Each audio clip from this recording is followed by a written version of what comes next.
Like, I'm very distraught right now. I'm very distraught. Stayed up till 3 o'clock in the morning. Stayed up till 3 o'clock in the morning. I'm tired.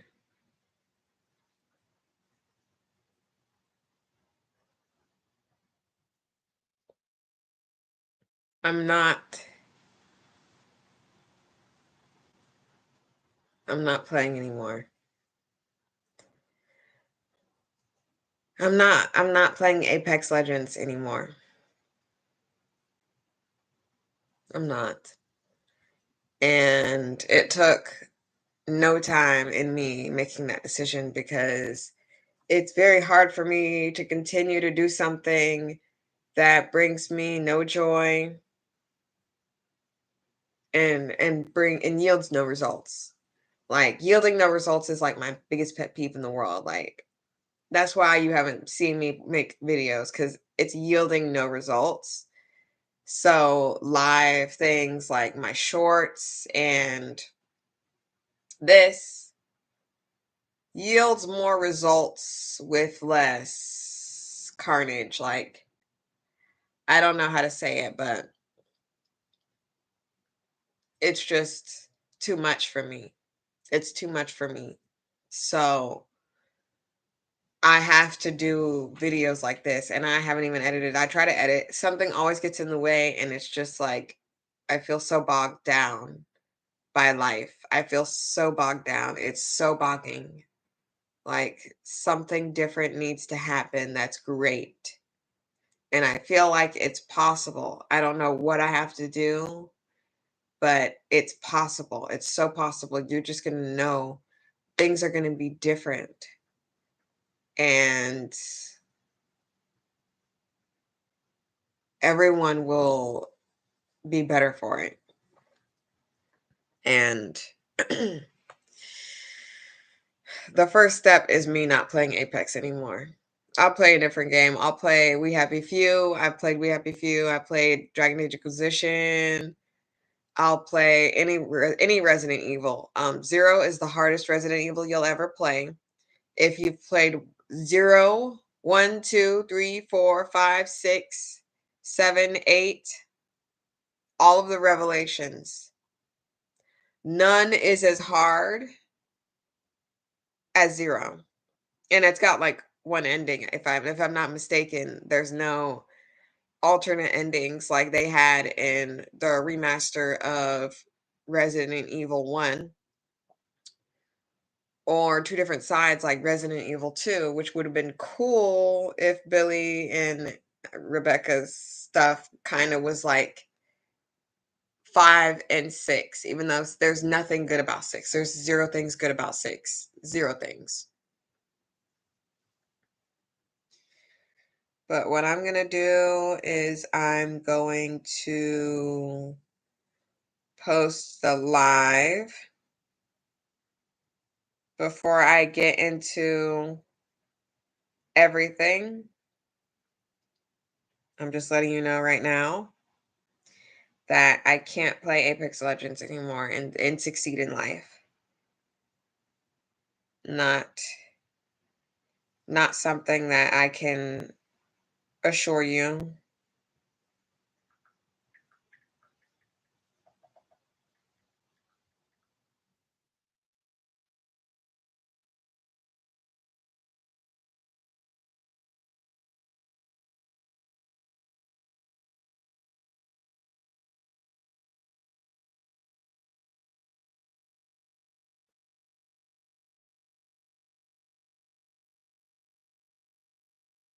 And hold on one second.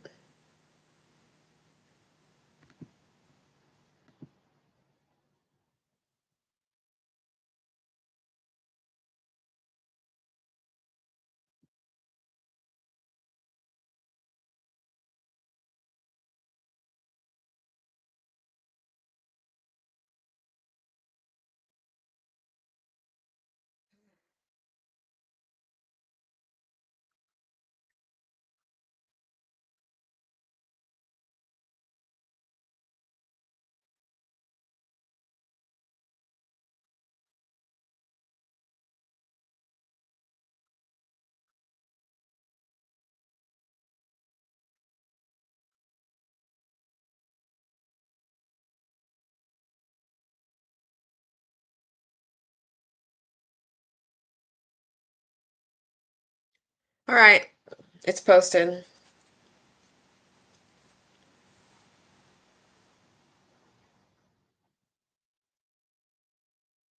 Looks ridiculous.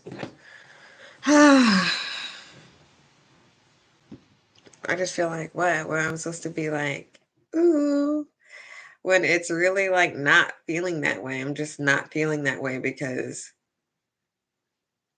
like, I don't know. Like, I don't know. I just uninstalled Apex Legends. It's never gonna happen. I'm done. I'm done. That was it. Yeah, that was it. That was it. And then they got rid of clubs, so you couldn't even talk to people. You couldn't even. You literally. They force you to have to be in a Discord circle with a bunch of guys who like are disgusting.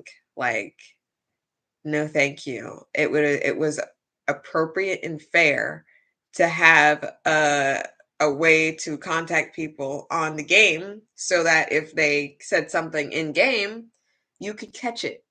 But you can't catch what's said in a Discord and hold Apex Legends accountable. So, good job on that. They just relieved themselves of some accountability, getting rid of the clubs and its desirability because that club thing was mimicking what every other game does like that. Like, I don't know anything about Outlook or Outback, whatever it's called. I don't even know what it's called because I don't play it. But I am an original Call of Duty player. It's where I came from before I was playing Apex Legends. And having clans and stuff was really cool. So good job. I just don't feel like being on Apex Legends anymore. It's not worth it. Being there like hours and hours and hours wasted of your life, getting nothing accomplished. And then having you get a group of friends, even one friend will ruin the matchmaking. You will be in there with some of the best players in the game or cheaters, and you'll have no chance at getting any points. Or you can get the best game in the world. I was literally reviving back to back to back to back. If you saw me on Twitch, the Princess of Darkness, I was playing Apex Legends. I was reviving everyone. I was doing everything I could. I was doing everything I could. I couldn't do any more. I knocked every single person on the team. They just kept getting revived. I'm like,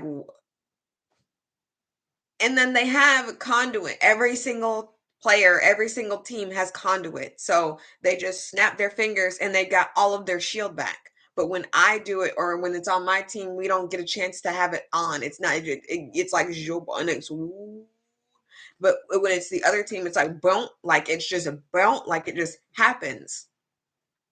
I'm so annoyed. I can't I can't waste my time. I can't waste my life anymore on Apex Legends. I can't. I'm not getting anything accomplished. I'm not gaining anything. Receiving nothing. Not fun, not happiness, not points. I'm losing points by the hour. And when I'm with friends, I lose more points. And everybody thinks they're better than everyone. They can't just either sit back and listen to someone's call outs and stop being a scrub good for nothing piece of trash, or take the reins and take responsibility. You don't want the responsibility. So you're sitting there quiet when you hear somebody or being stupid because you don't want to listen to a girl make a call out. I'm not dealing with that anymore. I can't. I can't do that anymore. The moment they hear it's a girl in the lobby, they don't know what to do with themselves. You need help. I'm not playing Apex Legends anymore, and a little bit of that is because of the misogyny and whatnot, but it's above all of that, it's just not fun to me anymore. All these perks and stuff, doing the percolator. I am from the original days on Kings Canyon. I'm from the original days when the freaking Spitfire was a heavy weapon, when the triple take was a sniper and it took sniper bullets. I bet you don't know what that is. I bet you've never seen that before. Back when Mirage, you would do a bamboozle and he would just run in a straight line. Like, what is that going to do? What was that ever going to do? You ruined Mirage. And people are like, oh, Mirage is so good right now. Mirage is so good. No, he's not. You know why he's not? Because when you revive someone, the Mirage is just standing there. Like we're going backwards. It's like evolution but backwards. We're devolving. Like who's that Pokemon? We going back to an egg. Mirage is not OP. He's not super great. Like when you see a bunch of Mirages and people are shooting and stuff, that's the best you can do. And that's the best thing he's ever done to cause confusion. That's the best thing he's got. But funny enough, when I am Mirage, everyone in the lobby's looking at me. But when a Mirage is on the other team, like he gets to get away. He gets to do whatever. And even when I do get away, my teammates are just subpar. They are subpar. Subpar. I'm like, where y'all at? I'm shooting this guy. I need help. I've reloaded like 6 times because I don't have a light mag or any mag at all. I don't have any mag at all. So I need help because I only got 12 bullets and I have to shoot them all. And then shaboing, the conduit comes out of nowhere and conduizes. Like, no, I'm not playing that game anymore. I'm done. I'll retire at the top. The last thing I got was Masters. Like this season is just too much. It started out great. I have like if you want to see like okay, here you go. Here you go.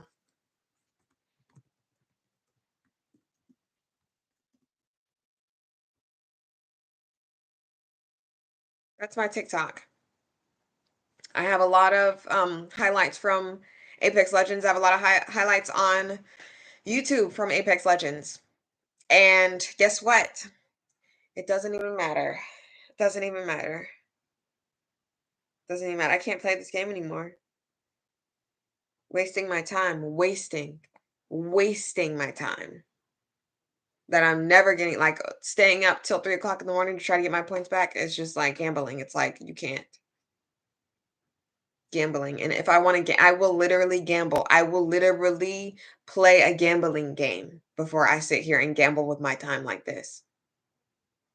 I would much rather play poker than get on Apex and gamble my day away with people who will not listen to my call outs when I say them because they hear a feminine voice. So they either get transphobic, homophobic, or misogynistic. Like, pick your lane. There is no other lane. That's all you get. Or silence. Or silence, which is like, okay, wow, which means you're not listening to me, or I don't know if you can hear me, and you're doing crap that don't make sense. I've been playing this game a very long time. In fact, I actually posted on my because people like to play games and talk about how, oh, maybe you just don't play the game enough.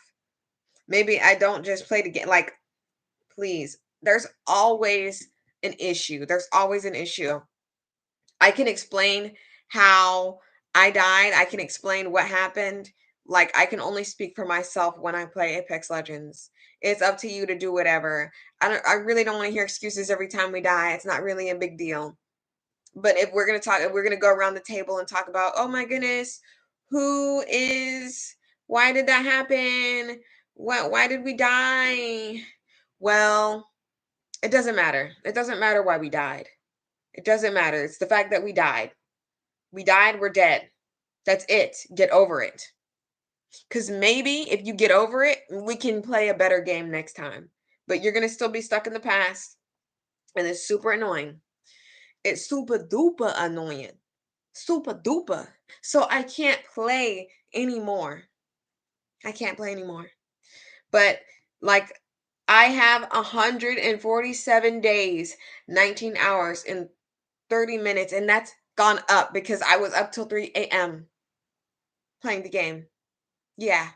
So don't tell me that I don't have awareness. I don't play the game enough. I play the game plenty. I can tell you how to play the game. I can tell you the best meta. I can tell you the best characters. And I hate this season. And it's not even just because the perks and stuff. It's just the fact that Mirage was done so dirty, and people it's hidden behind the fact that his ultimate comes quick. It's like his ultimate always came quick. I don't know why y'all are acting like this is such a great realization in your lifetime. He's always had his like stuff quick. If you were picking up a gold helmet at any time as Mirage, and if no one else had it, or literally if everyone didn't have a gold one, you should be ashamed of yourself, because you don't need a gold helmet. You don't need a gold helmet. You never needed a gold helmet. Ever. But that's it. That's it. I can't play with numbskulls. I can't play with guys who aren't going to listen to girls call outs. And I thought like I could get over it, because this season started out great. I was knocking them, I was rocking them. And now all of a sudden, I can't win a single game. I can't, like, I literally won a game 2 days ago. I literally won a game 2 days ago. I got like 500 points, and then I lost them all. And now I'm back to gold. That was it for me. I was like, all right, that's it. Cause I'm not going back. I see a lot of my friends going backwards too. I don't know what's happening, but it needs to change. And I don't care if you do it next year, next whatever, tomorrow.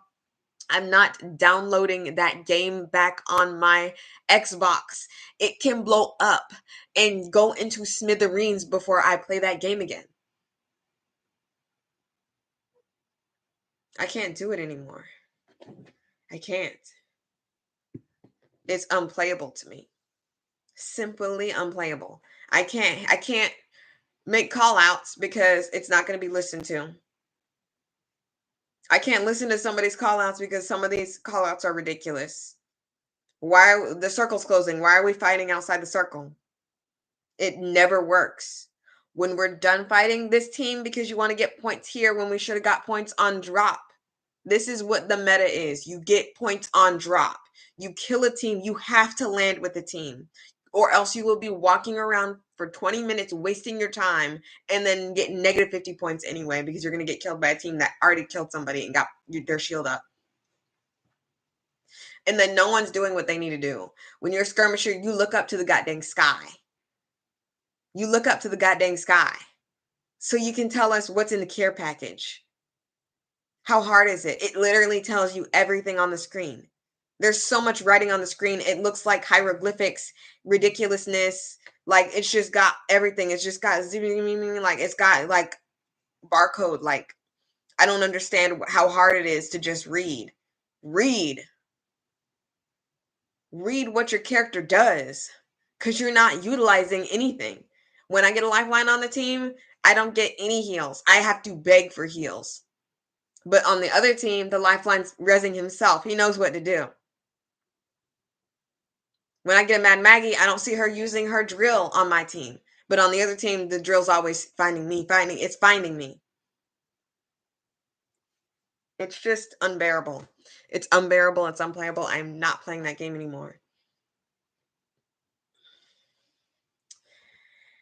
And if whoever was playing with me, if you want to play something else, that's fine. Or if you want to go, I don't care, because most of the people that I played with were PlayStation people that I'm never going to see, because we don't get to play on anything. It's just like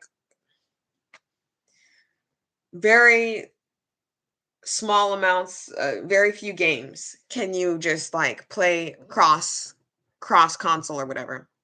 Not the ones that matter. Like it would be really cool to play Resident Evil one, like PlayStation and Xbox person, Resident Evil 5, even 6. I would even excuse 6 just to play with someone online, play a Resident Evil game online.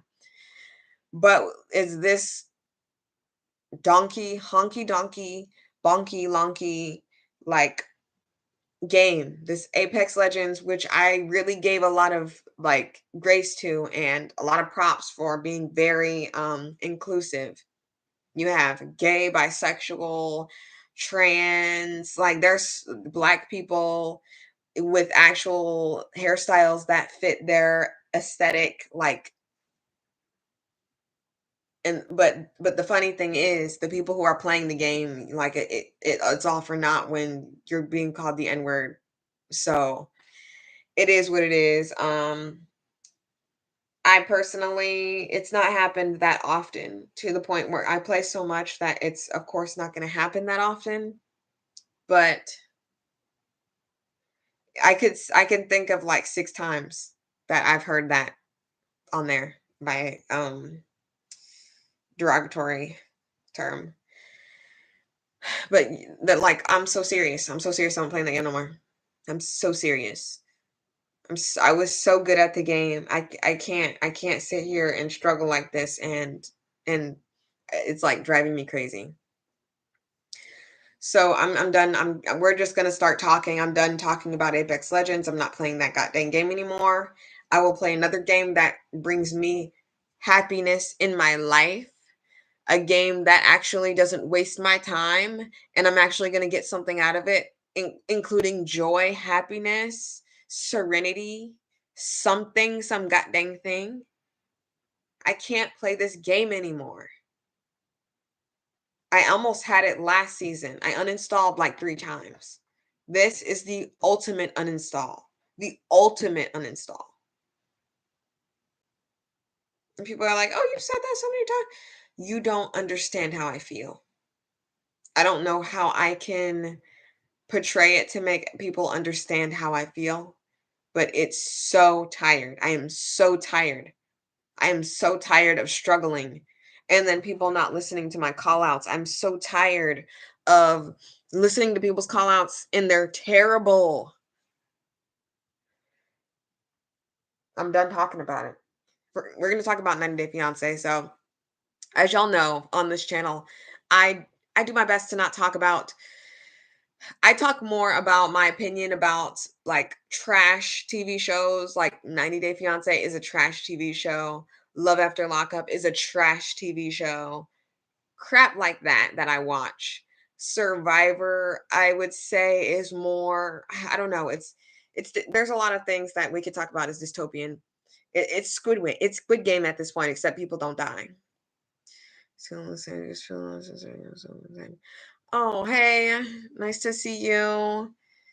I just it's okay. I just I don't know. But like that stuff that I was talking about, 90 Day Fiance. I There's a lot on 90 Day Fiance that I don't even talk about because there's so many seasons. You would have to like I would have had to done it when it came out. And I've been watching them like so long. I know all of the lore. I know all of like the people, not know them, but like I know of them. And I know the couples and I know what the problems are in their marriage and relationship. And some of them are still together, which makes no sense. And people are like, oh, it's like, I will never listen to someone who thinks it's rational to struggle, especially when the woman is struggling worse than the man. When it comes to emotional baggage, when it comes to what they are getting in return, a lot specifically a 90 Day Fiance, because Love After Lockup, there's a different story, and it's on it's home turf. It's home turf situation. It's domestic, if you will. This is Outer Banks. This is going outside our country. And just a quick thing, all these shows, specifically 90 Day Fiance and Love After Lockup, they will show you someone being abused.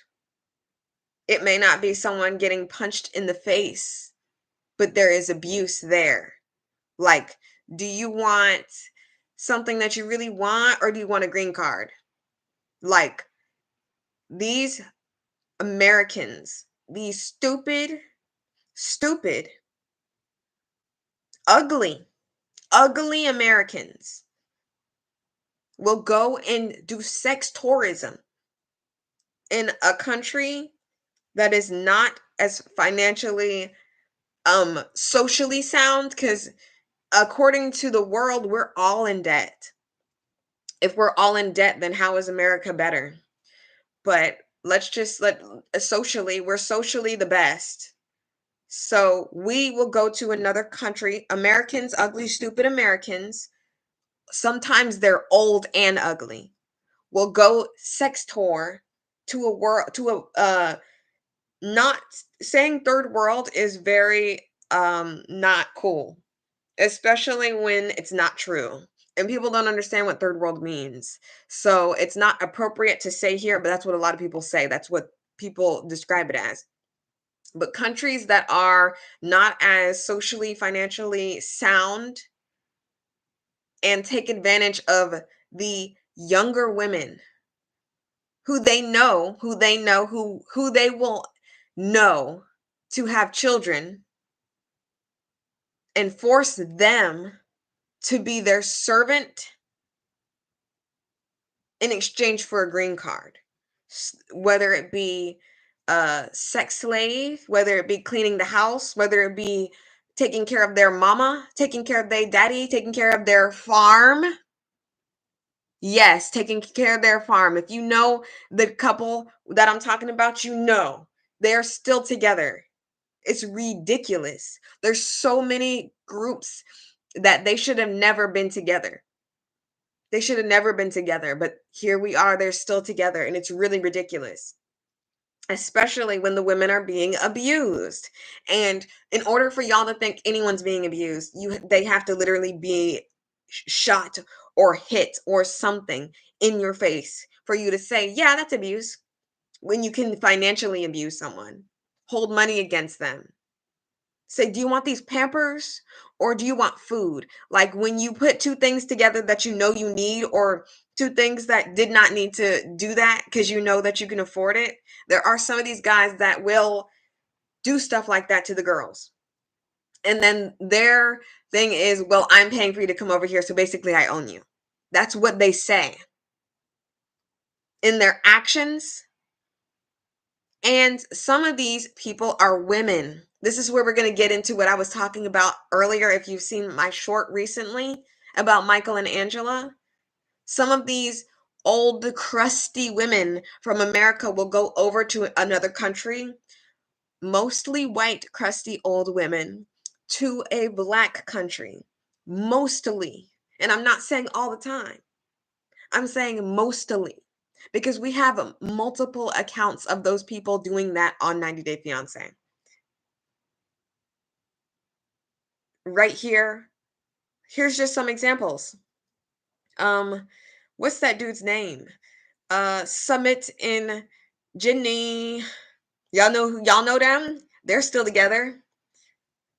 Jenny is older than Summit, and she started out as the mistress because he was like, there's a lot that goes on. There's so many sideline stories that y'all gotta just start watching it. You just have to.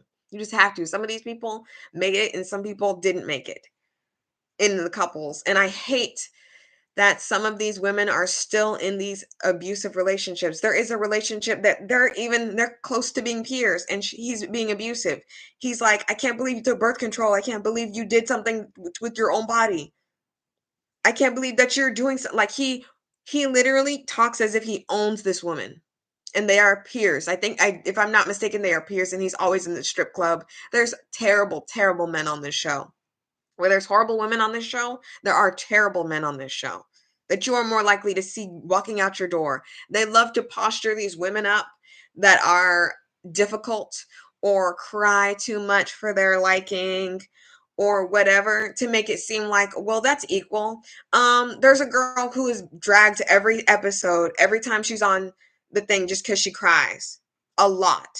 Just because she cries a lot. You'd think she was Deku the way y'all be busting her up talking about, "Why you crying? Why you crying?" Maybe she has goddamn trauma. I don't know. She was just put in a position, and she was also dating a racist. Yes, and it is proven that he is. He had a Confederate flag in his whatever trailer park trash, in the way that his mom, like, that was an abusive relationship too. And I'm not even going to say their name, because I don't know about her either. I don't know her allegiances either. All I know is that she was being abused. She was being talked down to. He was looking over her, and so was his mom. And if y'all know the episode I'm talking about, if you know the couple I'm talking about, you can type it in if you'd like. But I'm not going to say it. These people aren't famous enough to not be clapping back at me, and I'm not dealing with that. I'm not dealing with that. I saw what I saw, and we all saw it. But let's talk about a person who is also being abused physically.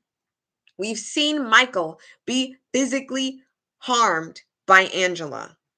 And y'all love to posture people like this up to be feminists or whatever. She always loves to bring back to the I'm just me, ma.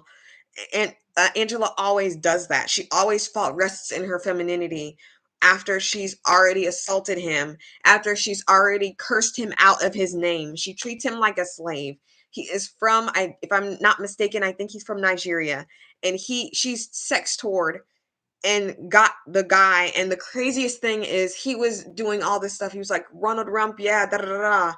I was hearing about a situation where a year or two ago, how a religious group here was bringing Filipino girls to America and taking IDs and passports and basically keeping them as slaves. Yes, yes, that's stuff like that happens on 90 Day Fiance. Except it's not. It's so different to where people don't see that it's abuse.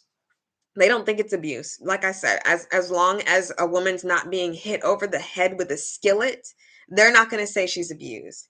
Even though, and you know what? I'm going to say this. I'm going to say their names because it's ridiculous. It's evidence. There's evidence out there for this. This is confirmed. Natalie, the one that cries a lot, she was in the car while he's talking over her, blocking her way out. And people could be like, oh, she could go to the other thing. He's talking to her. And if she left, they would have been like, oh my gosh, you don't know how to handle situations.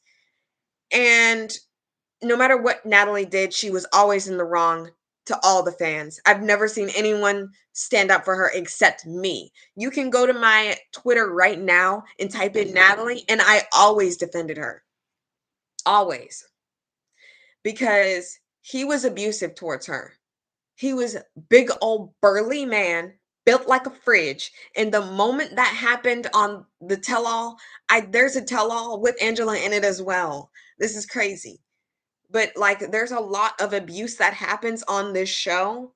Like, and then here's Small Ed. Small Ed, he's another one. He's another one that gets to be famous and running around some sex pest who had a camera and was putting something in the person else talking about I'll take pictures of you, not no photographer. He was acting like he was a professional photographer, went to photography school or something. Maybe he did, I don't know, but he looks like a real scumbag jerk, and a lot of people talk about how he was treating people like trash. Small Ed was being gross to a woman. He was talking about, oh, your breath is not good. Why would you say that on camera?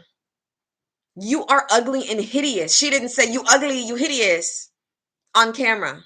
You are ugly and you are hideous, and you're going to tell her that her breath stinks on camera.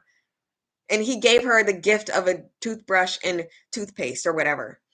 And she said, I have an ulcer. That's why that way my breath smells. When you have an ulcer, you can smell the ulcer. That's what that was. And instead of talking about it off camera, which he could have done, because you're not recorded 24/7. If he really wanted to talk to her like about that, he could have texted her, he could have did anything if he actually cared. And here's another gift he gave her. Underwear. Underwear. And that's like, oh, this y'all love to just minimalize crazy crap. You need to contextualize it. Y'all are always talking about context until the context truly matters. Within that context, it was ridiculous because it wasn't for her, it was for his pleasure. He didn't like he didn't I'm not talking about Small Ed and Rose. I am so happy that Rose is famous now. I'm so happy that Rose got whatever she needed with her son. Men like little small egg Ed love to take advantage of women with children so that they can turn back around and call them gold diggers and say, you just wanted me to support your da da da. Well, you just wanted a sex slave.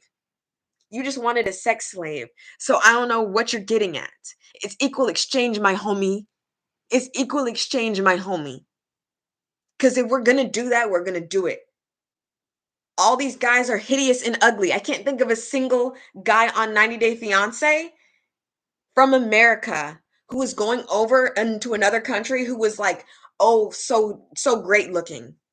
So great looking. For them to be being gross to them and telling them that they're gold diggers because they want food in their stomach. And then the guys who will say, this is another person. Before I start talking about Angela and Michael, I have got to talk about Anfisa Nita Visa no more. Anfisa. Anfisa was one of the best 90 Day Fiancés ever in history. I don't know nothing about her politics. I follow her on Instagram. She is a model. She is strong, independent woman. Don't need no man, but she can have a man if she wants to. She can have a man if she wants to. She was with George with a J. Don't be trusting. I mean, I don't care. I don't care. I'm not gonna say don't trust George's with a J. But what I am gonna say is don't trust this George. So what he did was he got with Anfisa. Anfisa need a visa no more, Anfisa. And I'm just so happy about Anfisa. She literally it was I think his name was Jor. I don't know. I don't remember. All I know is he got with her, right? And back and forth he's talking to Anfisa saying, "Oh, my mom's such a B, my sister's such a B." Going to his sister and mom talking about Anfisa such a B, putting them against each other.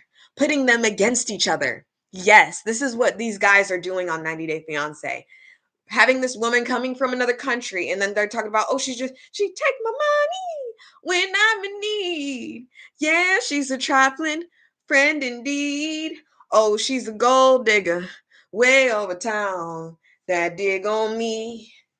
Like literally every time a girl just wants food or something, or clothes because they ain't got no clothes, or they know that they are in a country, they're in the dirt part of the Philippines or Jamaica or wherever they're at, and they see clearly that these houses or wherever they're at aren't like the same. They don't have any empathy. None of these Americans have any empathy at all. Not the women, not the men. At all. At all. And George is going to do that, bring this woman over and put his family against her. So now it's a hostile environment. They don't like each other.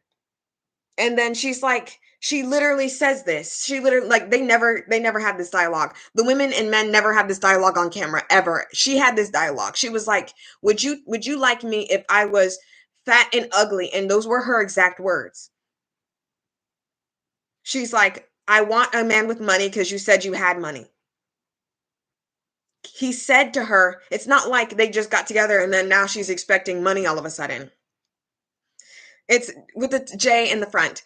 But he told her he told her he was a millionaire. He lied when women don't get to lie.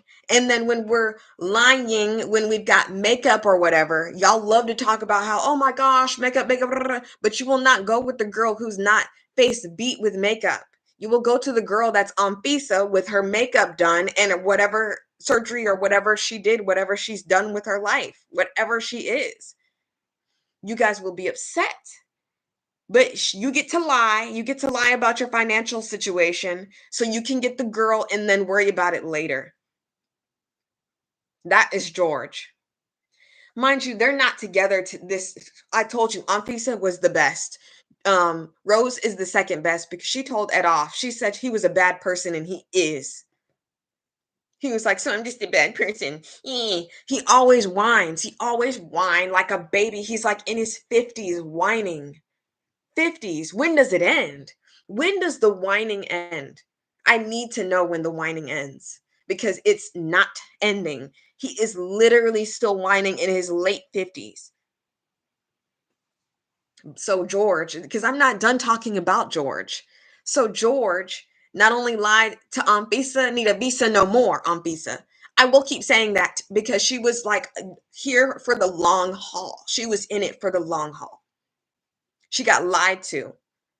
So now she's with this bum loser who he was like running a dispensary or something about marijuana using, and then got arrested, got himself arrested, was in jail. Whatever happened in between now and then, she got super famous enough to be on House of Villains with Tiffany New York Pollard, and literally Omarosa. who was in the White House, who was on The Apprentice, who is Republican, whatever she is, independent. I don't know what she is. All I know is I love Omarosa. I'm not really a fan of her doing by any means necessary, but that's how you get things done. So sorry, so sad. I love New York, Tiffany. I love Tiffany. Some things she says are strange, but a lot of things people say are strange. And I'm just going to be like, yeah, that's super cool that she was there. And I'm so glad that the Women Alliance stayed intact and a woman won at the end of that show, House of Villains. Another crap fest show. That's not really a big deal to me because, like I said, these are regular people in 90 Day Fiance, Love After Lockup. These are regular, everyday people. Those were celebrities, and she's kind of like a celebrity TV star now. The gold digger accusation really gets me. Why bring a woman from Ellen, live well, and be happy, and use it against someone? Yep, that's exactly what happens. They will be living in poverty to the point where there are these women sometimes who will have their houses destroyed. There was a woman, and I can't remember her name, but her mom passed away because the floor um broke or something. So the house was concaved in, and one of her parents passed away. These are the type of women they are seeking. They are seeking to take advantage of women who are impoverished. And people are like, oh, they're trying to give them a better. I don't care if you're giving me a better life. You don't hold that against me. What is the point of doing that? What is the point of doing that other than to be abusive? I'm not going to accept any other explanation except to be abusive. Then stop doing it. It's never stopped. They will always have a scumbag loser piece of trash going to another country, whether it be a man or woman. I hold them all accountable. And I told you, I'm not done with George. I'm like, he literally, he's now with another woman that looks like Anfisa. Told you, I'm not done with George. I'm like, he literally, he's now with another woman that looks like Anfisa. How sick can you be? And you're like, oh, that's just his type. You need to go look at what she looks like because it's more like, I don't know. It's sick. It's that sick twisted fantasy where a guy's like, if I can't have you, it's either no one can or I'm gonna have you in a different version, like Kanye West style, which is disgusting. You can have a type without shaping the girl into what you want, and she received nothing. Do you think that girl that's trying to look like him is receiving anything? She's always walking around naked, like his slave, literally. It's getting out of hand and no one's stopping it. We're just sitting here watching. Just like we're sitting here watching 90 Day Fiance. And people like I always see people hold Angela accountable. They're like, if the roles were reversed, what? Because women are still being abused on 90 Day Fiance and the men are still on this show. Mike was still verbally abusing Natalie and he is still gets to be on the show.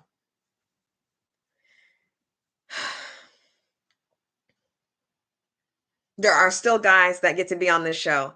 And the arsonist who kidnapped his child or whatever, convicted arsonist. I get to call him an arsonist because you can look up the thing and he was convicted of arson. Yeah. There's a convicted arsonist that was on 90 Day Fiance. And guess what who the arson was against? And how do you know that and maybe she didn't before she had his baby. Maybe she didn't because like I said, they go to an impoverished place. They were in a place where there was a guy that literally, I'm talking about Paul and Karini. I'm going to talk about them because, like I said, you can look up Paul and you can see that he burnt the house with his girlfriend, or he was trying to burn the house down with his girlfriend in it, or something crazy. And then he was on the run or something because he, like, I think, I'm just, I don't remember exactly, but I do believe that he took the kid and he wasn't supposed to. I don't know if they're together or not. In fact, I'll definitely look it up because it's super terrible. Karini was in the jungle and a man with a machete came up to her and stole her iPhone or her phone, whatever. It may not have been an iPhone. I think it was. And he did nothing. He was notorious for running away from things. But he had enough gumption to set a house ablaze.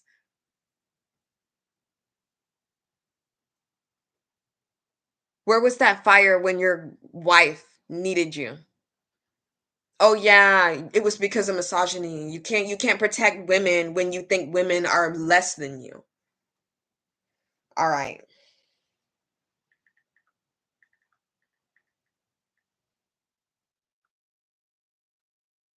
Paul and Karini. Why were Paul and Karini's kids taken? A video of Paul and Karini have a verbal altercation in their Kentucky home surfaced on the internet. Paul and Karini are currently facing a custody battle for their sons. So that's happening. That's happening with one of the groups.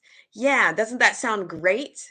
Now that there's so many other things, and there's another group of people that there's just too there's too many. We have to talk about Angela and Michael because we're never going to get to everything if I keep talking about every single person.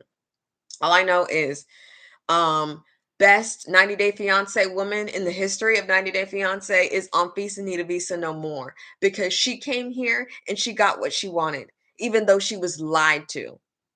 Women don't get to lie because once we lie, we're unforgivable, lying B. But he gets to lie and then have another girlfriend that looks just like the girlfriend that he lied to, and then have family and everything be happily ever after for him after he got out of prison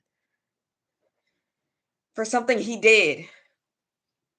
It's just ludicrous. It's luda. Anyway, Angela and Michael. I always see people talking about Angela and Michael because Angela is abusive. She started out like, I'm just me, ma, da da da. And then anytime he did anything, he had a picture. And this is one of the craziest things that happened that I can remember that I can just recite because I remember exactly how it happened. So she was upset. She's like, Michael, she's from Hazelhurst. She's from Hazelhurst. So, and she also has mixed grandchildren. So that's the context of that. She's white from Hazelhurst and she's got mixed grandchildren. And she's also from the Maury show or Maury, whatever. You are not the father. You are the father from her daughter. One of her daughters was on that show, and she's known for being on these TV shows like Darcy and Stacy. They were on a twin show a long time ago when they were on 90 Day Fiance. After there's a lot of deep stuff that goes into some of these. Some of these people are not famous. Some of these people were famous before they went on 90 Day Fiance. Famous. They were on TV before. They're not like Tom Hanks. But need something to drink. But literally, Hazelhurst, white woman who was on like the Mari show or whatever it's called. You are the father, you are not the father. That's the context to that. They were dumpsters, they were Trumpster dumpsters. And I guess Michael thought he was gonna get to America faster by kissing the butt cheeks of Ronald Rump.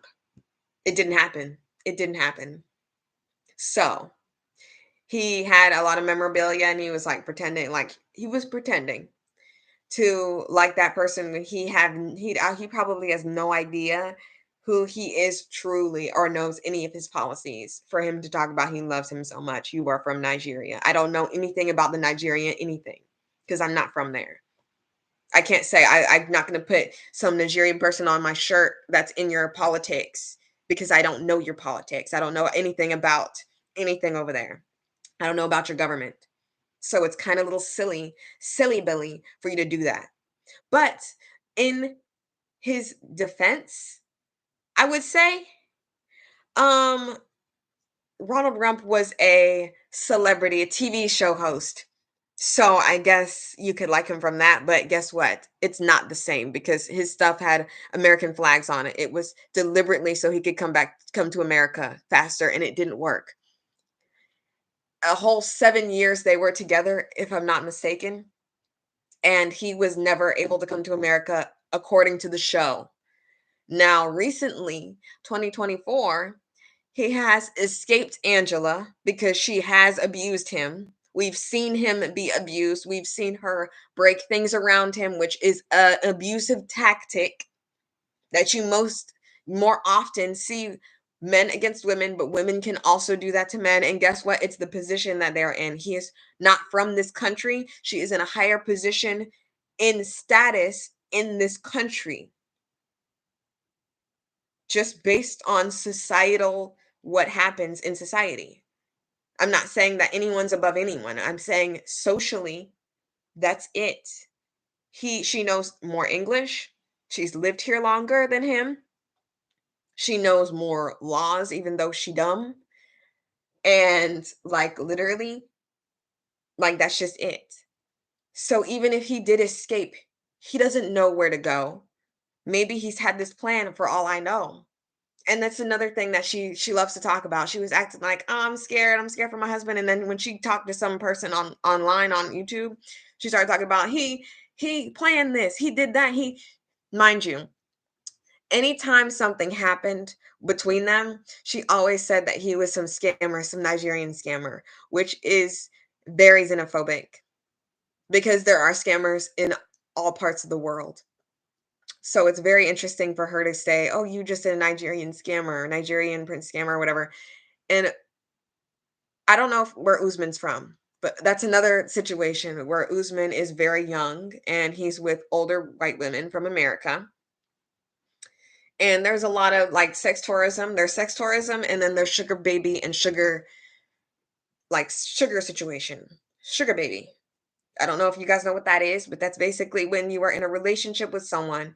The sugar baby is the younger person in the relationship who is getting all of the money or all of the what. And in return, they either have to roll around in the bed with them, have sex with the older person, give them something that is in return.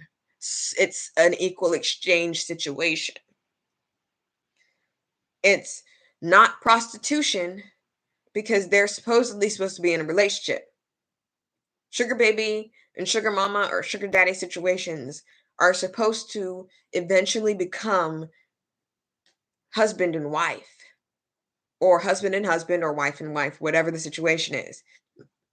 But I don't know how wealthy Michael was in Nigeria. It kind of glossed over a lot of his culture, especially since she doesn't care about it. What I can say about there's like two Kimberlys. There's Kimbali, who was with Usman, if you guys know that couple, and then there's Kimberly, who is with um someone else. But Jenny and Usman, what I was gonna say is Jenny and Usman, she acted like she didn't understand the culture and didn't care for a little bit. And then she started, I don't know if she's pretending to care or not. All I know is she wears the garb. She respects the law, supposedly. She has already put herself on this pedestal where she's like, at least I respect his culture when they were on a tell all. Another thing they like to do is at the end of each season, they love to do a tell all where everybody looks back at what they've done and look at people what they say online, and they're never going to put my stuff that I say online because I say the truth 1000%, what I see, what I look when I see. And a lot of people are getting abused. A lot of people are getting abused, and y'all are just letting it happen.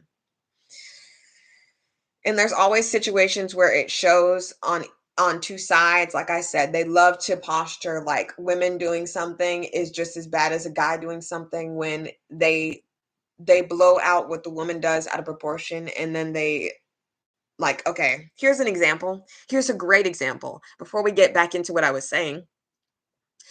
So there's this girl who I know is being abused, and I'm just gonna say allegedly because this guy's a lunatic. He's a lunatic. He's a lunatic. I'm not even gonna say his name, and I'm not even gonna say her name, but she doesn't get to do anything. He wants to keep her barefoot and pregnant, and he looks like his jaw looks like he could eat his whole face. And he's going to treat her like trash and tell her she can't be on birth control. Wonder what that is. I wonder what that is. How are you gonna tell someone they can't be on birth control when that's their body? And he, like I said, he just wants to keep her barefoot and pregnant so she can't go anywhere. Every time she goes somewhere, he gets anxious when he's the one that goes to a different place for work. He literally leaves for most of the year for work. And he's a guy who goes to the strip club as a married man and touches on the women and gets personal, it literally on camera. He went upstairs with a stripper and did whatever he did as a married man. And he thinks that that's fine, but taking birth control is against the concretes, the marriage proposal, then the marriage bound crap, like whatever the crap he said, something nasty and disgusting. For how dare you? How dare you sit there and get a you go to the strip club as a married man and you go upstairs with a stripper and get whatever done to your body. Cuz why couldn't you, whatever you could have done, you couldn't have done it on camera? They went somewhere else off camera. You know he cheated on her. He cheated on her walking in there. It's ridiculous. And there's some people, there's this gay couple who Armando and I don't know his, I don't like that couple just because the fact that Armando, he his very much so older boyfriend, husband, knows that he has been in a position where he has to, his mom was very prominent in his life, and it seems like he goes with the flow and doesn't get to do what he wants, and he's taking advantage of that, and it's annoying and I can't stand it, and it keeps happening, and he's always on the wrong side of stuff. But like they go to the strip club and they think it's fine and whatever. I don't know, I don't care how that works with them, but in this context with who I was talking about, he clearly goes against their matrimonial whatever crap, and then he's going to dare posture mightier than thou when she says and she admits, like it's something to admit to him, like, oh, I'm so sorry that I took birth control. He's like, I can't believe you did this to me, and he makes it seem like it's the worst thing in the world. When stuff like that happens, and it should be not a big deal, and it's blown out of proportion, it's because they want to hold that against you so that when they say that they've done something horrible, it doesn't seem so bad, because he can just throw back in her face, well, you did birth control. I cheated on you, but you did birth control. Like that's equal. So first of all, birth control, depending on like whatever it is, birth control, like the pill and stuff, like I really wish that more time would be put into the aftermath and the effects on women when they take birth control on their body, because it's not. And just a condom helps everybody. Helps everybody. And then he's going to go to the strip club and do whatever with a girl somewhere, married man with children, mind you, or with a child. I don't know if they had children or one child. I can't remember how many children they have, but with child or children, and you're going to go up and do whatever and then open up your relationship to disease. For all she knows, he has a disease. He goes most of the year gone, and then the moment she goes to her home country and tries to find a place for her to stay when he's not there, mind you, he wants her to be barefoot and pregnant in America. He said, this is your home now. This is your home now. He literally said that. Go watch the goddamn show. Go watch the goddamn show. He literally treats her like trash, and they are still together. And that's why I say, like, I will never listen to someone who's like talking about, oh, marriage takes suffering, marriage takes this and that. It's funny how women have to suffer, but the moment men start suffering in a relationship, it's time to go, right? It's time for things to change. I can't. I've talked about so many people that I have lost my train of thought in the sense of like all that. We're talking about assault, we're talking about abuse. It doesn't have to always be physical. But Angela, it is on camera. It is on camera. It is on camera. And for people to say, oh, if the rules were reversed, the rules are reversed every day of the week. Women are dying to femicide. Black women are dying to femicide every 5.5 hours. So please spare me the, Oh, if it was happening to the women, then we would all be in an uproar. No, you would not actually. And like I said, women get treated like trash, been told they're gold diggers for wanting food in their stomach or to take care of their kids that they knew they already had before you brought them to America. You knew she had a child. So don't throw that back in her face now. Scumbag, and you ugly. And I hate the fact that some of these guys are going to dare sit there and act like, wow, I can't believe that I've been deceived. You just want a green card. No, you thought that you were so attractive that this girl from the foothills of wherever was gonna be into you just because of your nasty crass stank good for nothing trash attitude and trash face. Like, that's what gets me really angry. And it's like, okay, I'm not gonna be like, oh, if you're good looking you can treat people like trash, but it's the ordained audacity of you to posture as this holier than thou person when you just want to have sex with them and take advantage of them. Because if you didn't, you would have been in America looking for a woman that is on your social level, who actually knows your language, who actually knows the laws around, that actually understand the laws. Because I don't understand the laws in Thailand. I don't know Thailand laws. I don't know Jamaican laws. I would be at a disadvantage over there. They're at a disadvantage over here. And another thing with the 90-day fiance process, the visa process, they can't work. They can't work. So they take that advantage. And this is where I will go into Angela. I will go into Angela. The fact that let me hold on, let me read this real quick. This is your home now. Yeah, they were pulling women way out of their league. Duh, she wants a green card. Physically and mentally. Like, these guys, like I said, Ed was whining at the ripe age of like 56 or however old that man is. Gonna whine. Talk about, like, if you guys aren't compatible, just be like, okay, I understand how you feel. Thank you for giving me this opportunity. Have a great day. That's how you should have did it, instead of walking away at the pool. I remember that episode distinctly. Exactly. So this is where I'm going to go into it. I'm going to go into Angela and Michael. So Angela and Michael have been on the show for a very long time. They do different things. Like, there's 90 Day Fiance, different variations of 90 Day Fiance. They've got 90 Day Fiance the other way, where they go to another country. 90 Day Fiance, the original 90 Day Fiance, single life, where the people who couldn't cut the mustard with their whoever are single now and they're out and about doing stuff. Some people got their own show. I love watching David and Annie, because David and Annie is such a crazy situation. David had Annie living in it was a firehouse place, like a fire station or wherever. They were literally living like in somebody else's house. Like, he was like such a deadbeat, and now they are like wealthy enough to support her brother and her niece, I think, to come over to America. Like, they have struggled so much, and I hate that she was forced to struggle when she could have struggled in her own place. Like, I hate when these guys bring the girls over just to struggle. They could have struggled back at home. But I'm glad that they've got more money now. And the family Chantal, don't even get me started on the family Chantal. I love Chantal to death. I follow her mom, Miss Karen.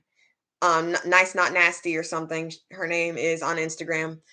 I love the family Chantal. I don't love the family Pedro. I knew from the jump, 21 Jump Street, that something was amidst. Something was wrong with the situation. If you want to know that whole situation, I can't even get into it.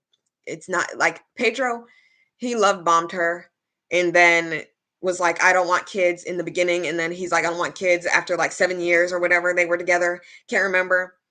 But it was like, it was a long time. They were together a long time, and he wasted her years that she wanted to have children. So now she's got to start over. Now she's running around trying to find someone so that she can have children.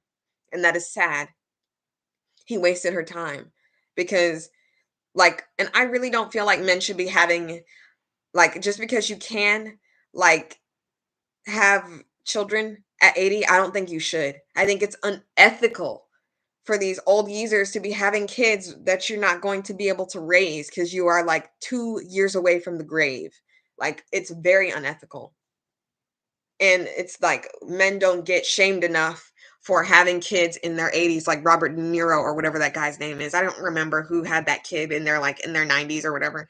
It's ridiculous. It's really sick because women will be told, "Oh, you shouldn't have kids because this, that, and the other." I'm getting angry. I can't.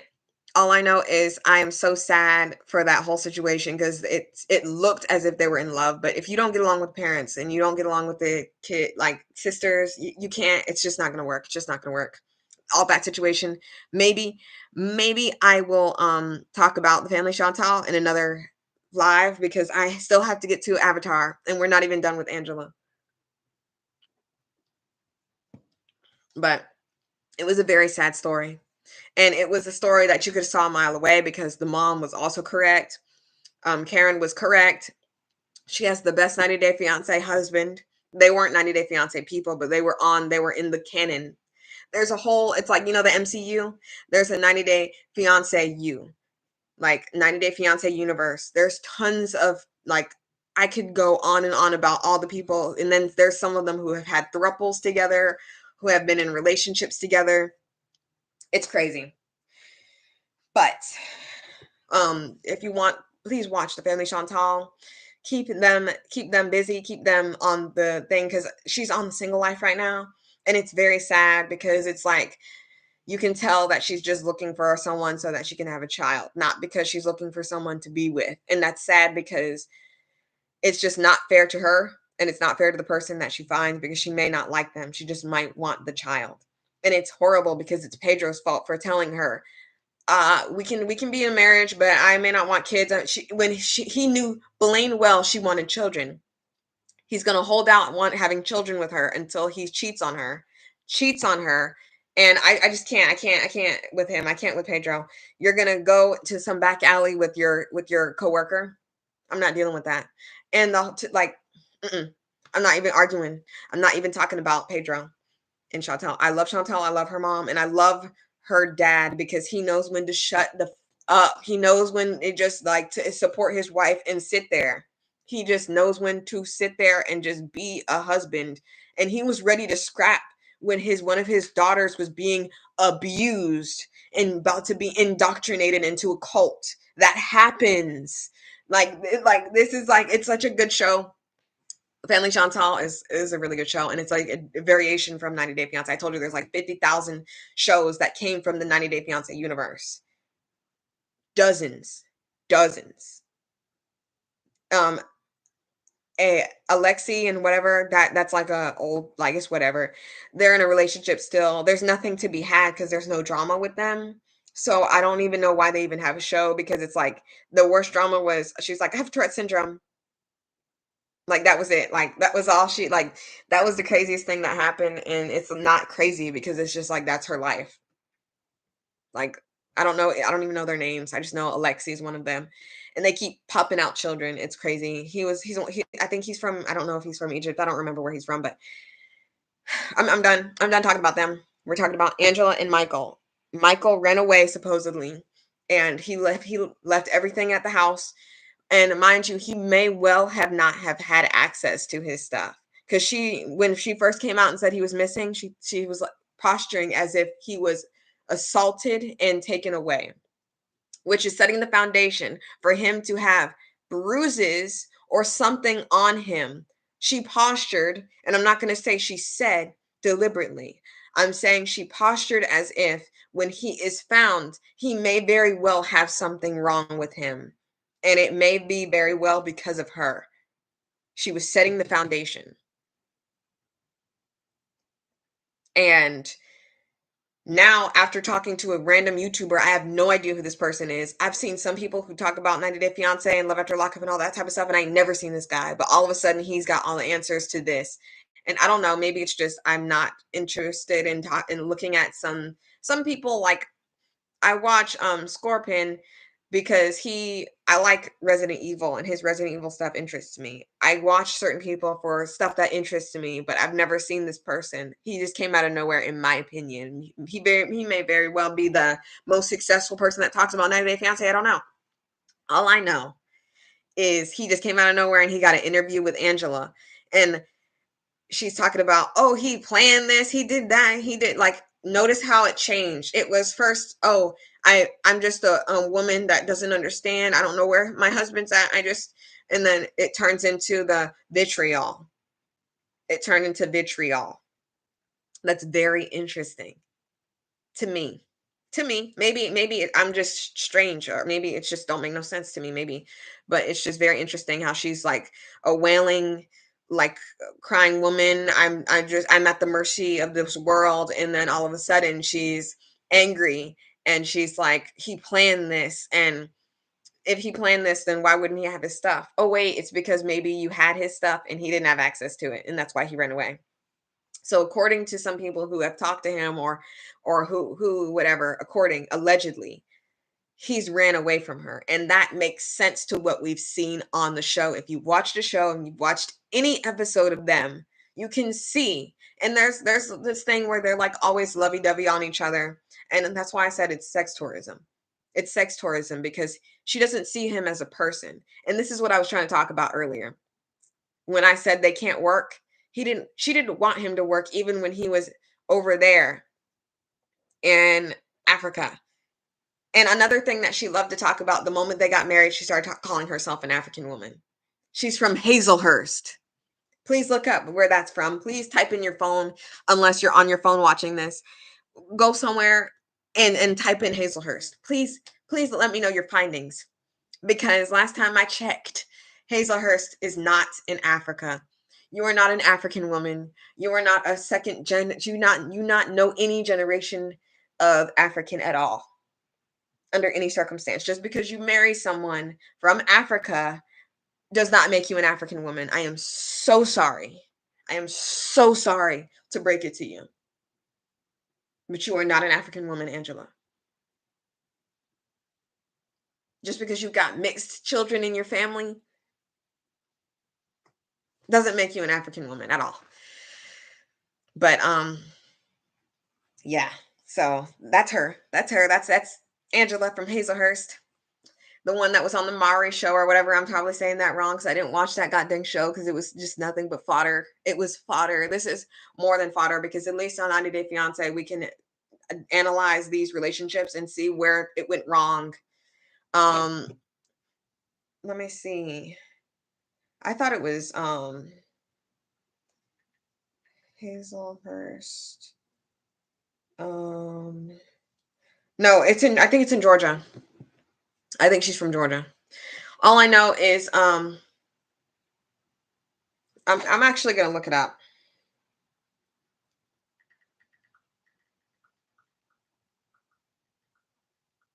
Because why 90 Day Fiance Dean disappearance. It just keeps talking about disappearance. Missing 90 Day Fiance star Michael is seen being verbally abused and shoved by his wife Angela. Been doing that. They've been doing that on camera. On camera. And everyone on Twitter, whether it was in IRL or not, people are like, oh, Twitter's not a real place. Twitter's not a real place. Da, da, da, da. People on Twitter were holding her accountable. They were saying, in the worst thing, oh, if the roles were reversed, they're reversed 24/7. Shut the up. They're reversed 24/7. Shut up. Like, that's what I have to say about that. I'm still holding her accountable for this because this is a problem. She needs to keep her hands to herself and stop hitting Michael and stop pushing him and stop breaking stuff around him because that is abuse. But and this is what I was talking about in my shorts. And I literally have to I literally have to talk about this because I keep going away from it. Yes, Georgia. Like I said, she was in Georgia. This is what he couldn't work. She didn't want him to work while he was over there because she said that he was hanging out with the wrong crowd. Isolation. That's a thing that I see a lot of guys on 90 Day Fiance do. She did the same thing.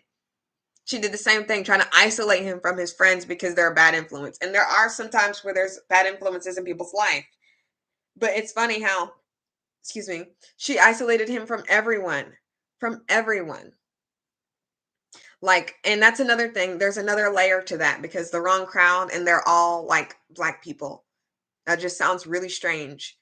And you can still say just because someone's black doesn't mean you can't say or you don't have to like them, and it doesn't have to always be racism. But what I'm saying is within this context, within how she treats him like a slave, within how she doesn't think of him as a person, now all of his friends and all the people around him are the bad crowd. It's very interesting. Like, it's just, and then there was this picture. This is what I was telling you. This is what I was trying to say this entire time. He was on a boat by himself and there was a couple behind him. A couple behind him, a man and a woman, and Angela was like, "I can't believe you cheated on me. You cheated on me. You cheated on me." And everybody was like, "Oh my gosh, oh my gosh, oh my gosh, you cheated on you. Oh my, we're so sorry." Like I said, she rests in her femininity after she's done being a troll, after she's done being evil. She goes and rests in her femininity and acts like she's just but a dainty woman. And please help her, she's a dainty woman. That's what she does. And turns out the picture that they showed on the screen was him on a boat, and the couple were behind him, and she said that you cheated on me with that girl. That was her evidence. And then she's like, I got screenshots, I got this and that and that and this and that. And then she's like, "Oh, he's always been cheating on me." And another thing is there's no excuse for cheating. There's no excuse for cheating within this context. If he was trying to escape and he got close to someone, he probably trauma bonded with someone. If he did, and I'm not, like I said, I'm not excusing cheating. If you are in a relationship, you need to stay in that relationship. If you want to get a divorce and then be in another relationship. That is how you do that. That is how you do that. There's no excuse to be in a relationship with another person when you are in matrimonial bond or whatever you want to call it. But she didn't want him to work because she didn't want him to be anywhere except where she wanted him to be. If he didn't answer the phone immediately after she called, she would say he's cheating on her. She just wanted control over him. And I'm holding her to the fire. But this is what I wanted to say, and this is what I said in my shorts about this. Where are the men's rights activists? Where are you? Where are you at? Michael needs you to march, just like women march for our rights. When we're sitting out there by our goddamn selves, trying to get our right to vote, trying to get our right to be seen as equal people, trying to get equal pay, when there's still a wage gap. And I can prove it. An old loser pie that told everybody when they were in their adolescence that there was no wage gap because he's an ignorant fool. You still thought that. You still thought that. You still thought there was no wage gap. And it's like you can keep like it's just no excuse for you to say that there isn't, because there is. You can literally look it up. Literally. And people are like, "Oh, it's just a few cents. It's just a few cents." Do you know that money accumulates? Do you know that money accumulates? That's literally just getting a head start. And it's also divided by race as well. I'm not even arguing about this. I'm not arguing. Where are the men's rights activists? When women are trying to get justice, when we're trying to receive justice, we're in the process of trying to get justice, you come up out of your goddamn neck and you have something to say about, but women do this. But what if the rules were reversed? But what if the roles were reversed? What if this? But what if? You are coming in here but with the what ifs, but here we are right now with Michael on the run from his spouse who is treating him like a slave. And there are different variations of being treated like a slave. I'm not like, not specifically whatever you would like to say, chattel slavery. I'm talking about someone who is seen as less than. She sees him as less than. She thinks she can do whatever she wants because she thinks that is her right to. Where are you at now? You are nowhere to be found. You are only there when you are not needed. When you have nothing to say or add to the conversation, you are not there. Literally, like they are always talking about what if the rules, what if there was a man? There is a man. There is Michael. Help him. Provide him with some money.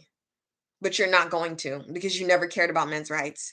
Women have to not only care about women's rights, but we have to also care about men's rights just as more, if not more so. And I'm still going to be here for victims. I'm not going to let these people who are men's rights activists stop me from being on Michael's side about this. But they certainly will have their biases stop them from helping Michael because they don't really care. They don't really care. Because if they did, they would be helping Michael, giving him a GoFundMe, something to help him. He doesn't have any of his driver's license, his stuff. He left all his identification at home. He's got to start over. The rules are reversed. He escaped his abuse, and you're still sitting here doing nothing, not helping him. It's up to women to like how much you want to bet that a woman is going to actually raise funds for him. How much do you want to bet that's going to happen? Because it always does, and especially in the Black community. Like, women are always caping for Black men in the Black community. They just are, and it's like, even if the rules are when the rules are reversed, it never happens. Like 90 Day Fiance, Love After Lockup is an example. Love After Lockup, all these Black men who are locked up in prison on Love After Lockup, there's always a Black woman helping them on their books. Always a Black woman out there waiting for them with a house and home. It's ludicrous. And they get treated like garbage. They get treated like garbage by them, by the way, mind you. They do. And there's this guy who cheated on her. It's crazy. I'm not surprised these men right activists aren't saying anything about this. They aren't really, yes, they aren't. Like, where are they? Where are they? Why don't they help him? Why don't they collect funds for him? Why don't they spread awareness? They don't want to. They could spread awareness about what's going on in the Boy Scouts, but they don't. They want to play games and act like drag queens are ruining children. They want to act like they're doing something gross, like they're not doing anything. Like, I would rather have a drag queen at a school than like a military person. I'm so serious. I'm so serious. I'm so serious. But yeah, Michael, that whole situation is terrible. There's been evidence and proof time and time again,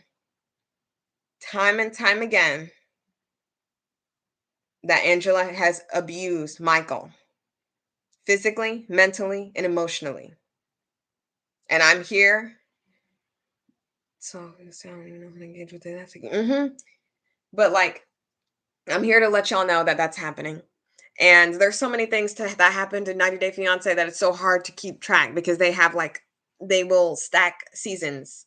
There will be 90 Day Fiance happening and then 90 Day like crap, like so many shows. It's too many. It's too many. I can't. I can't keep up. But if you want to know my opinion about it after I'm done with this, I might put it in the description. I might put my first ever 90 Day Fiance thing. I was talking about it because I was so triggered to make a video. Every time something terrible happens on 90 Day Fiance and I have to talk about it because people aren't, I have to talk about it. And this is another thing. Like, it's like women get blamed for men like creating the patriarchy and then having these rules you must adhere to or else you are exiled or you are isolated. Like, the whole argument over emasculation and all that whole situation.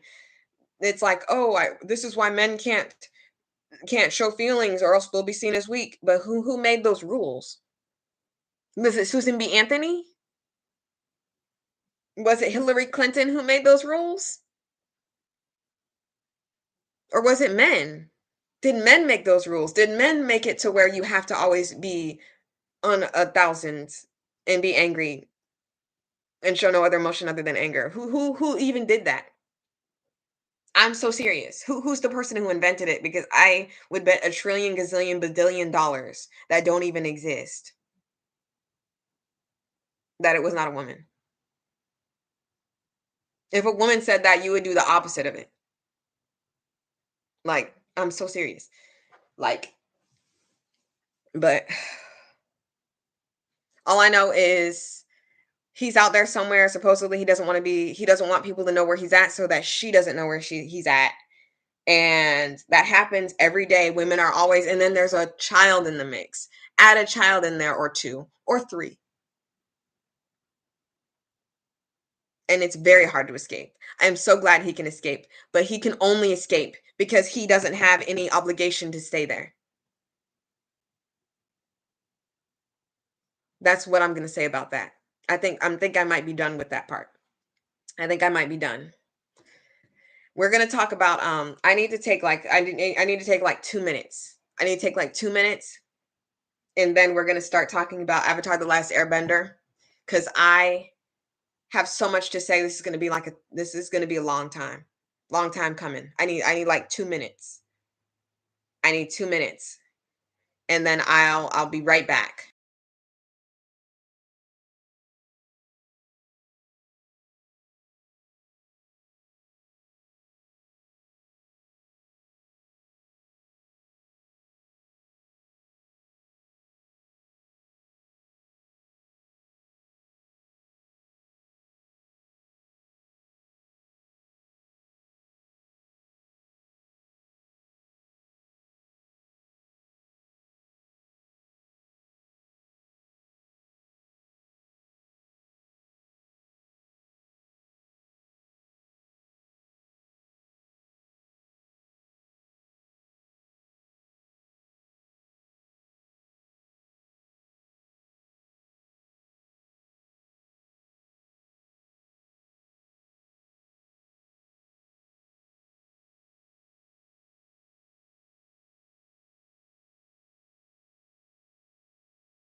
We are back. We are back. I love when I get messages on my thing talking about you got to restart. Oh my gosh, you got to restart. It's talking about you got to restart. No, no.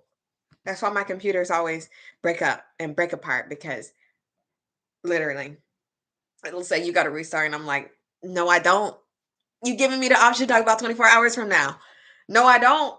But yeah. So like right before we go into Avatar Last Airbender, just got that guy, like I said, there's a guy that I saw. There's another dude that's talking about all this 90 Day Fiance stuff. Michael supposedly was held hostage, and I don't put it past Angela to be holding him hostage because she wanted him hostage in Nigeria. She wanted him to not be able to leave his house or else he was cheating on her. And there are men that will cheat, but it's like they're going to cheat anyway. They're going to cheat anyway. If they're cheaters, they're going to be a cheetah. Like you can't stop a cheetah. You're not your job is not to stop a cheetah. The cheetah has to stop itself. And it's not about you. But nah, you know, you don't gotta restart. Trust me, it's okay. I work on computers. It's awesome, man. If I knew you when my computer was jacked up, it was like jacked up, like. But all right. So let's talk about Avatar: Last Airbender. So I watched Avatar: Last Airbender on Netflix, and like we can play games if you want to play games. I love games. I'm a gamer. Like I will play games all day and night. Like 3 o'clock in the morning, I'll play games until 3 o'clock in the morning. I literally, I literally only got like 4 hours sleep. But like anyone talking about like this is okay. All right, all right. Any Resident Evil fans out there?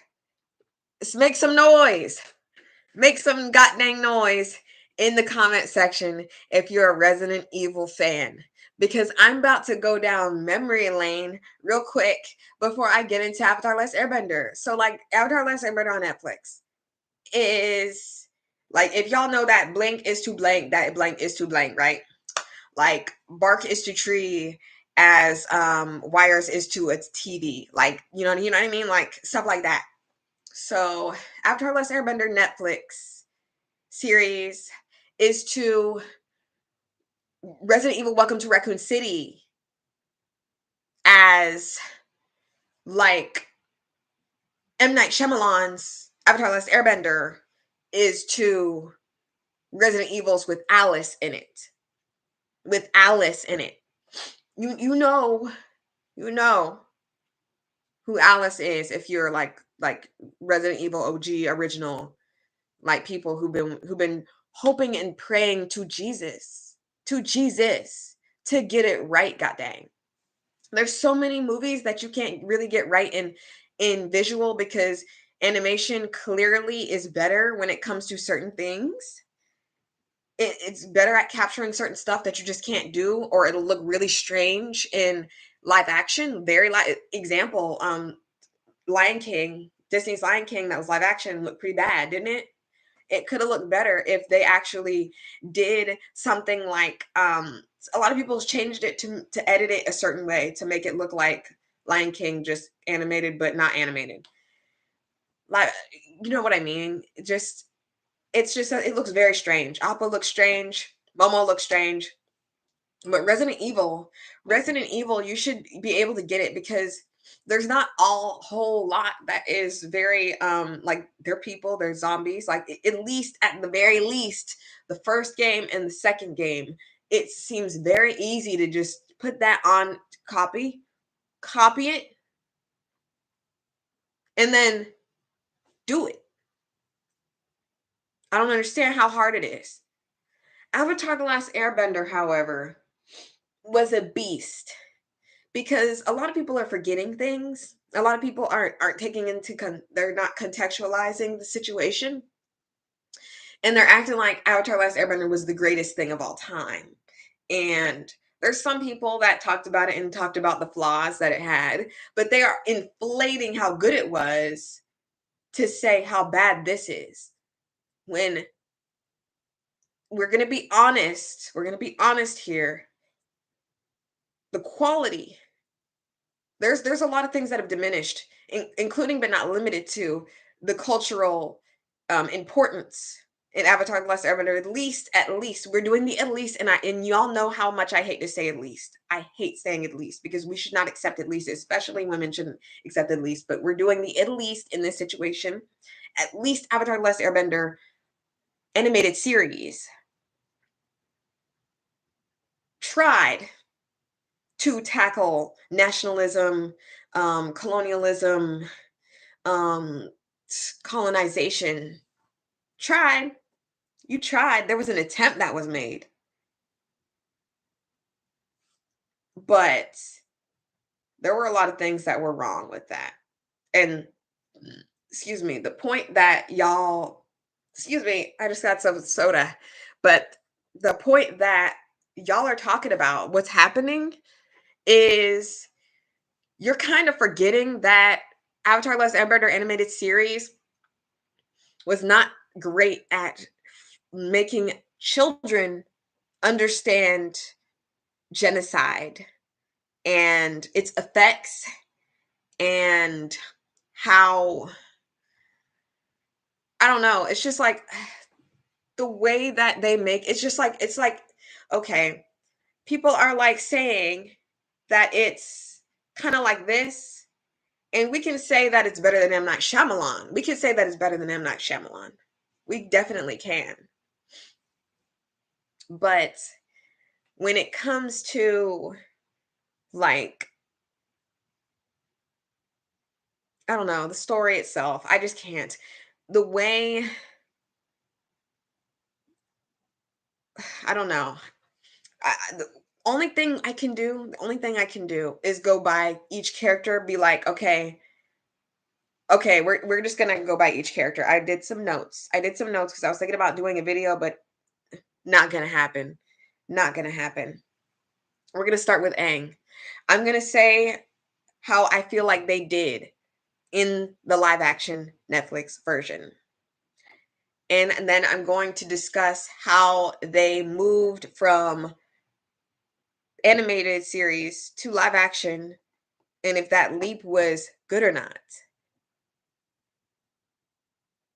or if it could have ever been better to begin with. Because, like I said, animation was the superior version in which is the best way to do this story. It's the only way to do this story without it looking very strange. Unfortunately, the reason why we love Jurassic Park so good and so well, and the ones that are trash now, is because they kind of have thrown away to the wind the practical effects, and when they do use it, it just is kind of like strange looking. But I'm not here to talk about effects. I'm here, like, maybe a little bit, but not that much. We're going to talk about the characters. We're going to talk about the characters. We're going to talk about the characters. Aang, or Ong, as M. Night Shyamalan loves to, I literally would love to, like, have a conversation with him, be like, why you do this? Wow, I want to shake his hand and be like, "Oh my goodness, I'm so happy to meet you, and mashallah. Oh my gosh, I've seen some of your movies," and pretend be like fangirl and all that, and then be like, "Okay, so Avatar: The Last Airbender. Like, has anyone sat down? Like, has his mom or somebody in his life, is he married? Does he have kids? Did his kids go up to him and be like, Dad, why you do that? Like, Dad, why'd you think that was okay? Why'd you think making the Fire Nation dark skinned people, the evil people who are colonizing other people, like dark skinned, when they were not dark skinned in the show? Y'all love to get the lightest colored skinned Indian person. And when I say Indian, I mean from India. I am not Christopher Columbus. I'm not going to call someone Native American or native to wherever they are Indian.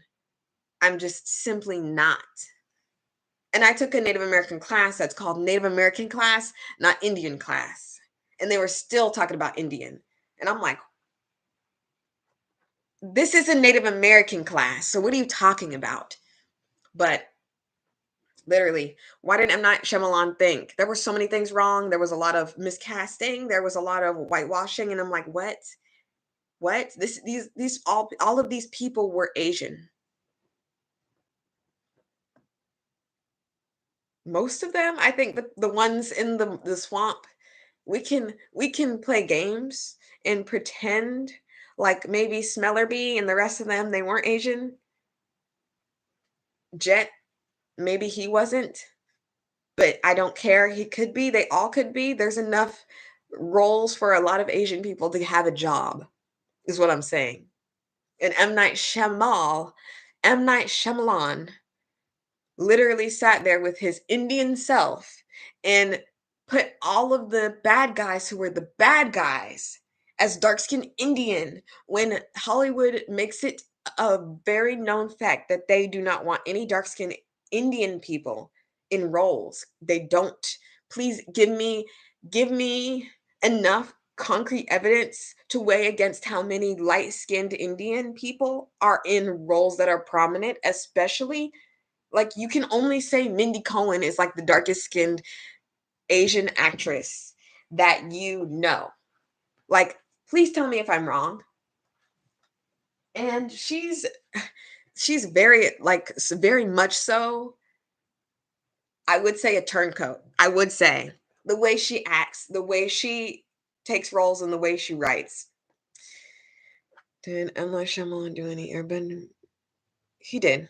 He did. He did do people literally acted like it didn't exist. People acted like I don't know nothing about that because it was so atrocious. It was so atrocious. It was very bad. We can do it. We can do a watch party, something crazy like that. I don't know if you want to do that, but we can do something like that.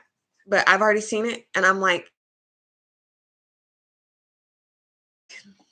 I was disappointed. I'm like, how hard is it? Like, it's a little hard, I guess, but it's just like Resident Evil. I'm sitting here still waiting. I'm still waiting for a good rendition of Resident Evil at all in live action when it's super duper easy because these people are people. Maybe you can do something with effects, and that's why I loved Face Off because there was a show on Sci-Fi called Face Off where it was a bunch of people who were making prosthetics and stuff, like monster movie magic. It was really awesome, and I think they lost funding or something. The viewership went down, and I'm like, hate it. I hate that because it was so cool. It was so cool to see those people like do like makeup and stuff. It was really cool, but that's only half the beast. That's only half the beast. The other half of the beast is actually understand what you're changing from, like looking at the source material. I really don't understand how hard it is.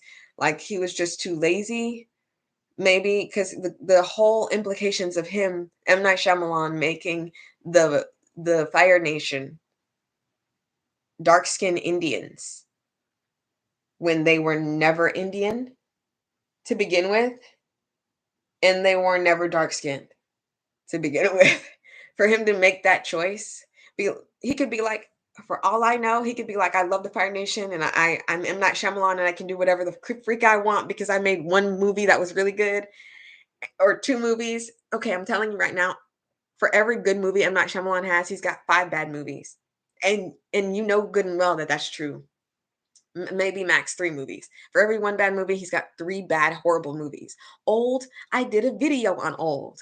I did a video on Old. Split was strange. There was a lot of things that were really good in Split, some things that were really terrible in Split. Mr. Glass or whatever it was. I loved Unbreakable. Unbreakable is one of my favorite movies ever. Watch Unbreakable. I love Unbreakable. I could do a video on Unbreakable. Split was a little less good. A little less good. And then Mr. Glass was the worst. And it was sad. And it was terrible that they got the same people to come back just for it to be garbage. And I'm like, I'd rather you be here for the garbage than me be here by myself with these new people. So I'm glad y'all made it back because we're going to finish this together. That's how I felt. But M. Night Shyamalan makes terrible movies and he makes terrible decisions. And I think it's crazy that he gets to just throw all this money in the trash while people like me can actually make a story and actually go to the source material and actually get it right. And maybe if I change something, it's because, hey, it was really bad in the original and they need to fix it. They didn't do nothing with Jet's story. They didn't fix nothing with Jet's story. Nothing. They still think that they were in the right. And they've got all these excuses to, oh, I can't wait to talk about Sokka. Can you feel how happy I am? Can you feel it? I'm just like, I'm so serious. I'm just like, I'm happy because if I'm not happy, I'm furious. Like this is like a I don't know. All I know is I went talking about M. Night Shyamalan. I really don't I don't really care about M. Night. Everything that anything in this universe, you can see a dog pooping on the floor, and that was better than M. Night Shyamalan's Avatar: The Last Airbender. I'm telling you right now, it's 0 out of 10. Like I can just give it away. It's 0 out of 10. It doesn't even deserve it. Like he literally wasted money.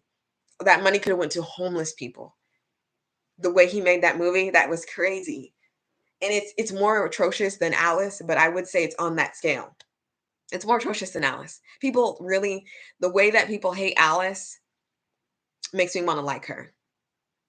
But the Resident Evil person in me is like, "Ugh." I'll defend her, but I'm not going to stand in front of her. She can defend herself, but I'm gonna defend her sometimes. All I know is M. Night Shyamalan's Avatar: Last Ember is garbage. We got to talk about Netflix's Avatar: Last Airbender. Okay, so Aang. People are talking about how he flew in the first 5 seconds, and people are like, "Oh, he's gliding." The critique that that person had on Twitter that this all stemmed from, that everyone knows if they saw it on Twitter, was the fact that he wasn't gliding with his glider. Like, and you can argue until the cows come home. I don't know why you would die on that hill. Like, there's a whole lot to argue with. I'm not arguing about him flying or gliding. He did it without his glider, and that's still ridiculous to me because the glider was a very crucial part of his character as well in the in the original animation. I gave the actor who plays this boy a 9 out of 10. I think he did good for what he had. He is by no means the best, I don't think, but I think he did a good job for what he had. And I think I might teeter into 8 out of 10, just for the simple fact that Aang was different. But I guess since he was giving different, the person who's behind this whole crap, I think he's Asian. I think he's Asian.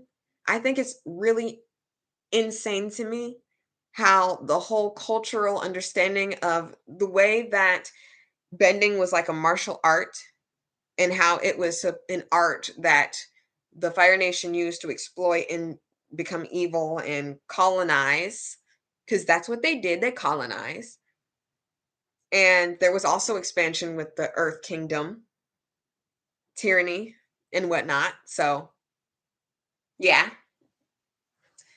it's just very interesting to me how he changed it. He is Asian, and he took out the cultural, like, importance. It's a husk of a show. It's kind of like a terrible, like, love letter. It's like a terrible love letter with mucus and blood in it. Like, it's real. It's like, and I know these are all kid actresses and actors. So that I will put that on the table, but I'm like, you are in this industry. If you're going to be in this industry, you can't be like, "Oh, but they're kids." If they're in this industry, you need to get better. So I say that because I'm going to start getting into that in a second. I'm going to go for the ones that I care about first, and then I'm going to go for the ones that make me infuriated. But like I said, Aang, like, he does the best he can do with what he was given. The person who's the director directed him to do the whatever he did. And I feel like Aang was a better character in Avatar, even though, like I said, the attempt was made to make some form of commentary on how you should look in the face of colonization and still adhere to the rule of it. Like I said with Merlin, just it's like the same issue. Like, you're just as bad as the person if you kill them. Like, he was doing literal genocide. So don't really understand how that works. And then you're telling this to children. But Aang, I'm not even gonna spend that much time on. Like I said, these are kids. I'm not gonna drag him. I think 9 out of 10. He did the best he could do with what he had. Zuko is my favorite. He's 10 out of 10. He did the best. He did the best. Even with everything being changed for every character. And I hate to see Toph. I really don't want to see another season. After I saw Suki, after how what you did to my girl boss, the one I'm not talking about Suki. She Zuko was great. All right. What I hate is the fact that they do this. What they do in Hollywood is when people are pretty or um like conventionally attractive, they don't want to mess up their face. Example, Ready Player One, the girl was seen as she's supposed to be someone who was basic and she had this scar on her face, kind of like Zuko, but I think it's more down here. I can't remember. But I can't remember. I don't remember. I just know in Ready Player One, not only is it a stupid book, not only is it a stupid book, but it was a stupid situation, and it was like kind of like the male fantasy, that whole thing. Like we can have a conversation about that, but it was like his dream come true where he had a girl at his disposal, and it was a little annoying. But they didn't give her the scar that she needed. It was just kind of like a dot, basically. It was like his scar. He in the animation, he had no eyebrow. His eyebrow was singed off by his father, and it's not in the show because they want to keep him conventionally attractive, even though he had that pink shawl with no hair around it. Even the actor said he hated that, but literally, he's a good Zuko. Hey, that turn the other cheek, or you're just as bad narrative as factually possible. You throw out nuance in the situation. Exactly. They didn't take his scar away, but the scar is a lot less. His eyebrow is still there, and it kind of looks like he's got a black eye. It's not enough. And for them to have such vibrant costumes, the costumes are very bright. They're very bright. It's what people were like saying, "Oh, that would be very it would take you out of the immersion," which also goes back into just watch it in animation then. Like if you're going to argue that it can't be too watered down or too bright, I'm not talking to those 2 people because I understand that there's instances where things are too bright, but like they're either going to say, "Yeah, this isn't enough," or they're going to say, "Oh, that's too much." And I'm just not dealing with that. I'm fine with the costumes being very bright. I'm fine with that. What they should have did was made everything else a little brighter. I don't know. I don't know how you can do that. I don't know how that would work. Maybe it would have taken longer to release and then they didn't want to do that, but it's kind of grimy around them and then everybody's wearing bright outfits, which is very strange. But Zuko, I love Zuko. Zuko's the best person on the show. He has a long future ahead of him. He has a bright future ahead of him in acting. Hopefully, he's not a jerk. I really hope he's not a jerk. I really hope he's not a loser. I really hope that I can support him because I hope hopefully no misogynistic crap shows up and turns out like I'm gonna let you know what happened with one of the actors, why I can't ever stand him and I was never going to. But Zuko, oh my goodness, he really tries and it pays off in his favor because people can try and it try too hard. Like he tries and it succeeds. I don't know if this is like a one and done and he can't do anything else. I really hope not. I really hope even if you have to get typecasted, you can be typecasted over and over and over again. Example, Morgan Freeman, excuse me, Samuel L. Jackson. They are typecasted 24/7. They making that money though. They making that their bills are paid. Their bills are paid. I hate when people are like, "I don't wanna be typecasted," like, Chris Tucker was, like, the dumbest loser in Hollywood, like, I love Chris Tucker. Okay, I love Chris Tucker, I don't know any of his stuff and all that, I think he's a little strange because of his excuse that he had to say about not being in Friday, like, his moral excuse when I'm not even gonna talk about it. I'm not even gonna talk about it. It's just like very interesting. But all I know is he dropped the ball, just like Jaleel White didn't want to be typecasted, and look where it got him. He had to like scrounge around, like what is he doing? He's on this animated show for Steve Urkel, and it's crazy because Steve Urkel was best as live action. But now Steve Urkel, he's the voice and it doesn't even sound like him. It's very shameful. He should have just been typecasted and been whatever he did and whatever. And he could have got money and he could have got money. He didn't have to do Steve Urkel again. He could have been Steve Urkel variations, but it wouldn't have been this crap that he has to do now. And it's crazy. Making me want to watch this show just to see his skills you're talking about. The dress thing. And like Zuko, I'm getting back to Zuko. Zuko, like he's so good. Like the guy that plays Zuko, he's so good. And I don't understand why people aren't talking about how good he is.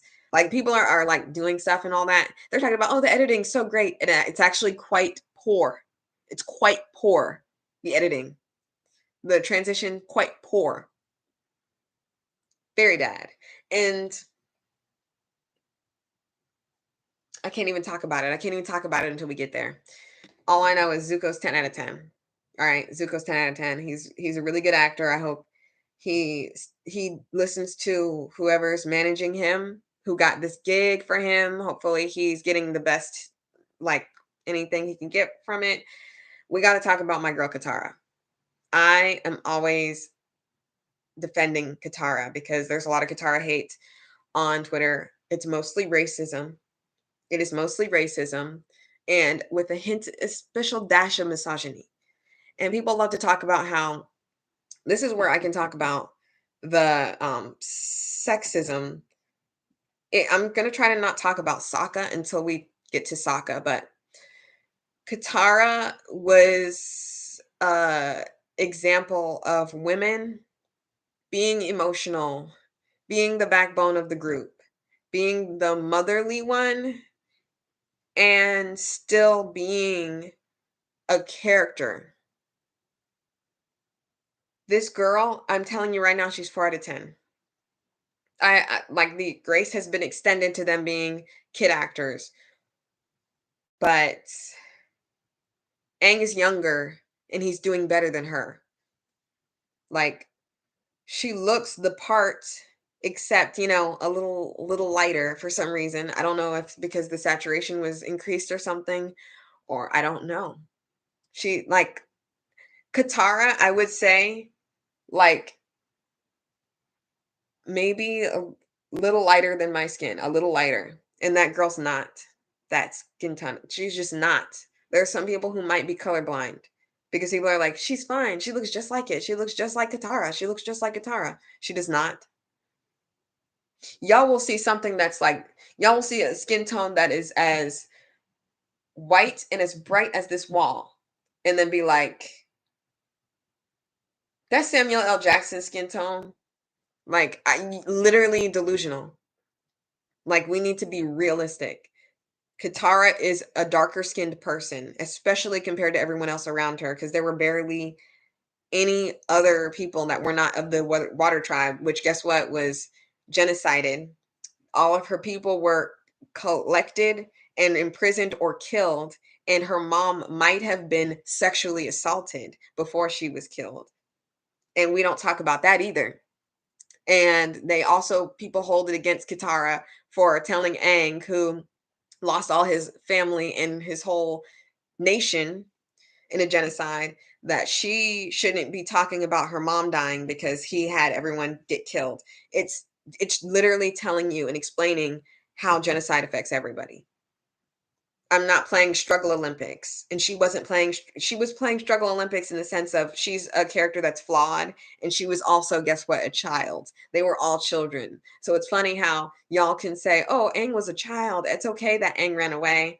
Because they do make a thing about this, like in this show, to let Aang know that he was wrong for running away. And he needs to stand up for whatever and whatnot.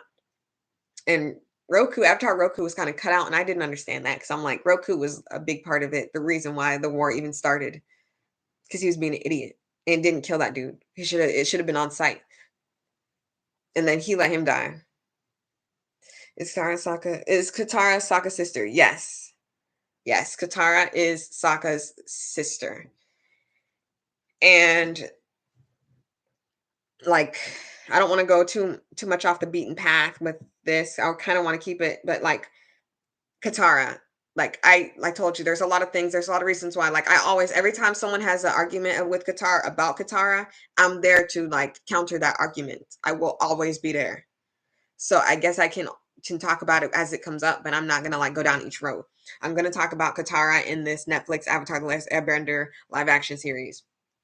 This girl, aside from being a little lighter than she needs to be, and it's funny how y'all are like, "Oh, color's color," and it's just don't even like literally don't even give me that. Don't even give it to me. I'm not arguing with you about that. It's very interesting. Just like I said with M Night Shyamalan in Hollywood, no dark skinned Indian person is in a predominant role. Dark skin, not brown skin, not caramel skin, dark skin, Indian person, prominence, a lot. But the moment you need them to be a villain as the colonizers in your movie, you find every single dark like Indian person you know. Very interesting. But aside from her being a little lighter than she needs to be, Katara can't act. And maybe it's not her. Maybe I will give her grace and say maybe it was the direction she was given by the director and it could be his fault. But she's kind of just there. She's kind of just there. She used to be a character that spoke out against misogyny. She in the first like 10 minutes of the show, she talks about Sokka being sexist.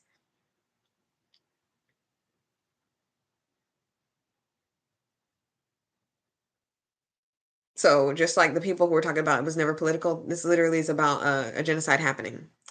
But I'm not even gonna argue. Like I said, not arguing about crazy stuff. Katara was a character, at least. Here we go with the at least. Katara was at least a character in the live action. I mean, not in the live action, in the original. She was at least a character in the original. In the live action, she's not. She is a prop. She is literally being acted around by every single person around her. It makes everyone look better in comparison. She is acted around. The cast isn't that fantastic for her to even be the worst around. Like, it's not like, I don't know if I would say she's the worst right now yet. I kind of think it's a little strange. The guy who's from Rush Hour, the one that said just Rush Hour, the guy who said, fight like a man. You remember? Y'all remember? I talked about Rush Hour. I talked about Rush Hour 1, 2, and 3. And I think I don't remember. I don't remember what I did. I just remember I was talking about Rush Hour 4 coming out, but he got the role for general or Lieutenant Zhao or whatever. I don't know what he was before he died or what he general. I don't remember. All I know is he was Zhao, right?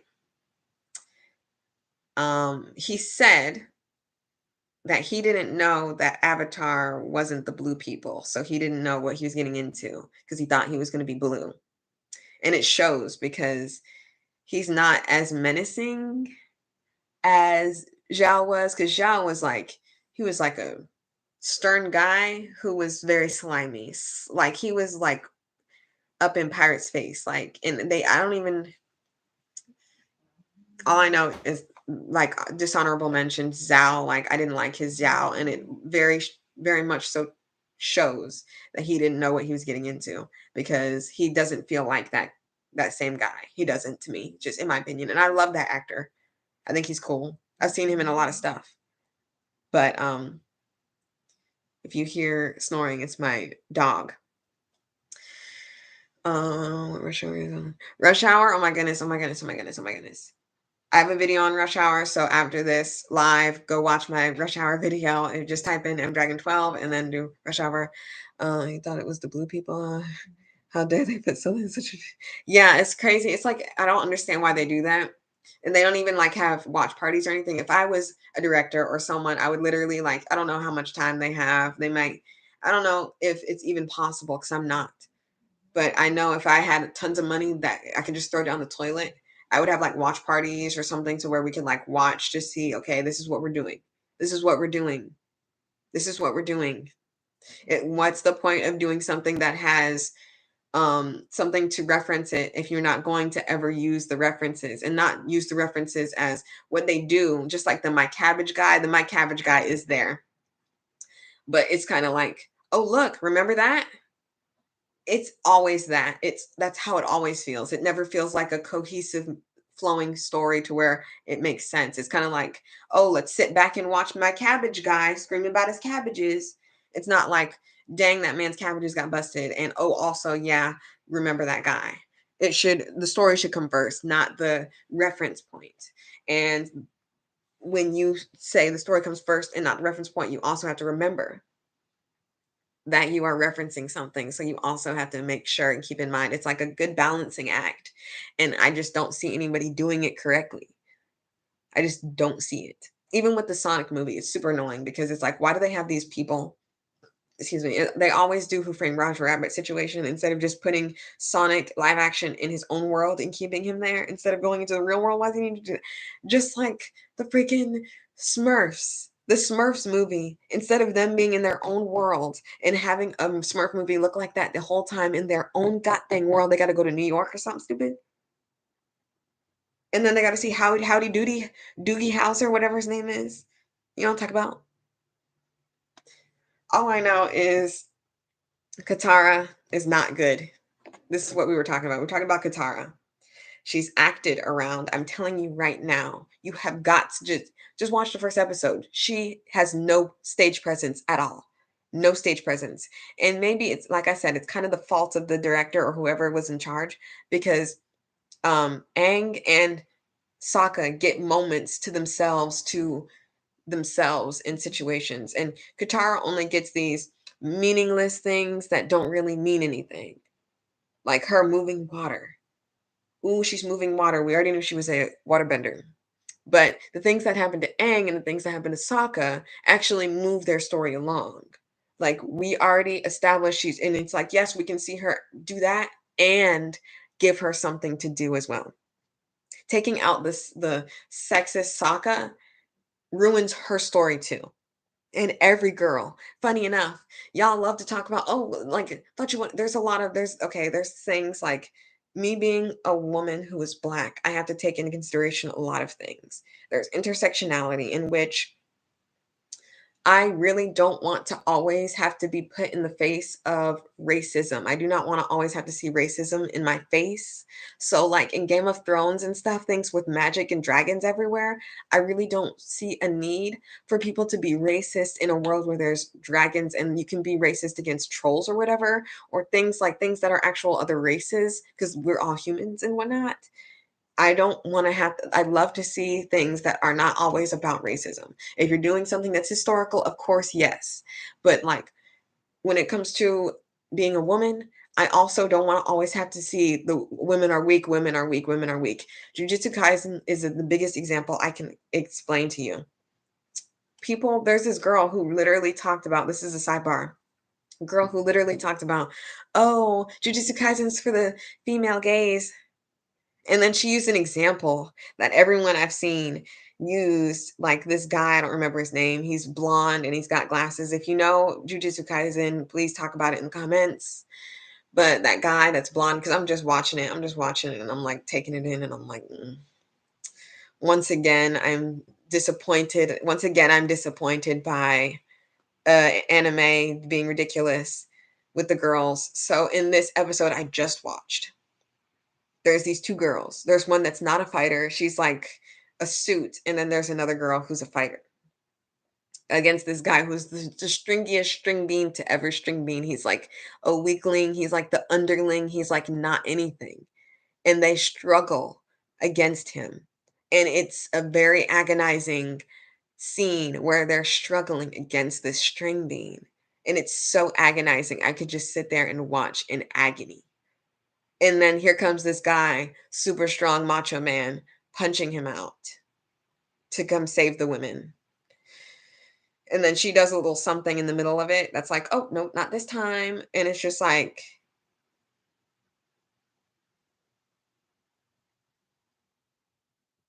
that's how I felt. I felt like I zoned out, my brain just walked out of my skull. And this girl's gonna use the example of him, the guy that came in and punched him out, grabbing him by the hair, and I thought it was a girl until I saw the show, and it's a dude, unless I don't know, maybe they're I don't know. I don't know the pronouns. All I know is he grabbed them by the hair, and that was like this thing I keep seeing these girls like, "Oh, I just need to gotta grab them out of blah, blah, blah," like she uses that example to like make this claim that it's for the female gaze when in scenes before the girls were being beat by that person that is appearing to me to be a man and then having a man save them. How is that? You can say, oh, that's one aspect, but if the whole thing just reeks of misogyny, it's ridiculous. Like this girl is one of the girls in the show is a main character, and she's like called a B, and it's like out of her name, but none of the guys are called out of their names. Like it's just a pure difference that is clear as day. And if you don't see it, you're actively trying not to see it. And it's like really ridiculous. That claim was found like it was just like not cool. It didn't make any sense. And I don't know why she made that video. I have no idea. But this is what I was trying to get to. Not having Sokka be sexist and have that whole thing, they think that it's cool because they're like, "Oh, we're taking that out." But what they're doing is replacing it with sexist ideology.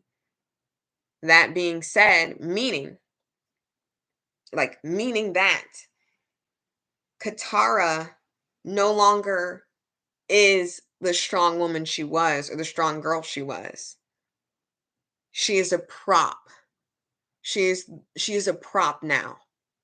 And maybe in another season she won't be, but it's already bad. It's already bad. Aang and Sokka are clearly the main characters, and Zuko as well, while he's not even a part of Team Avatar yet.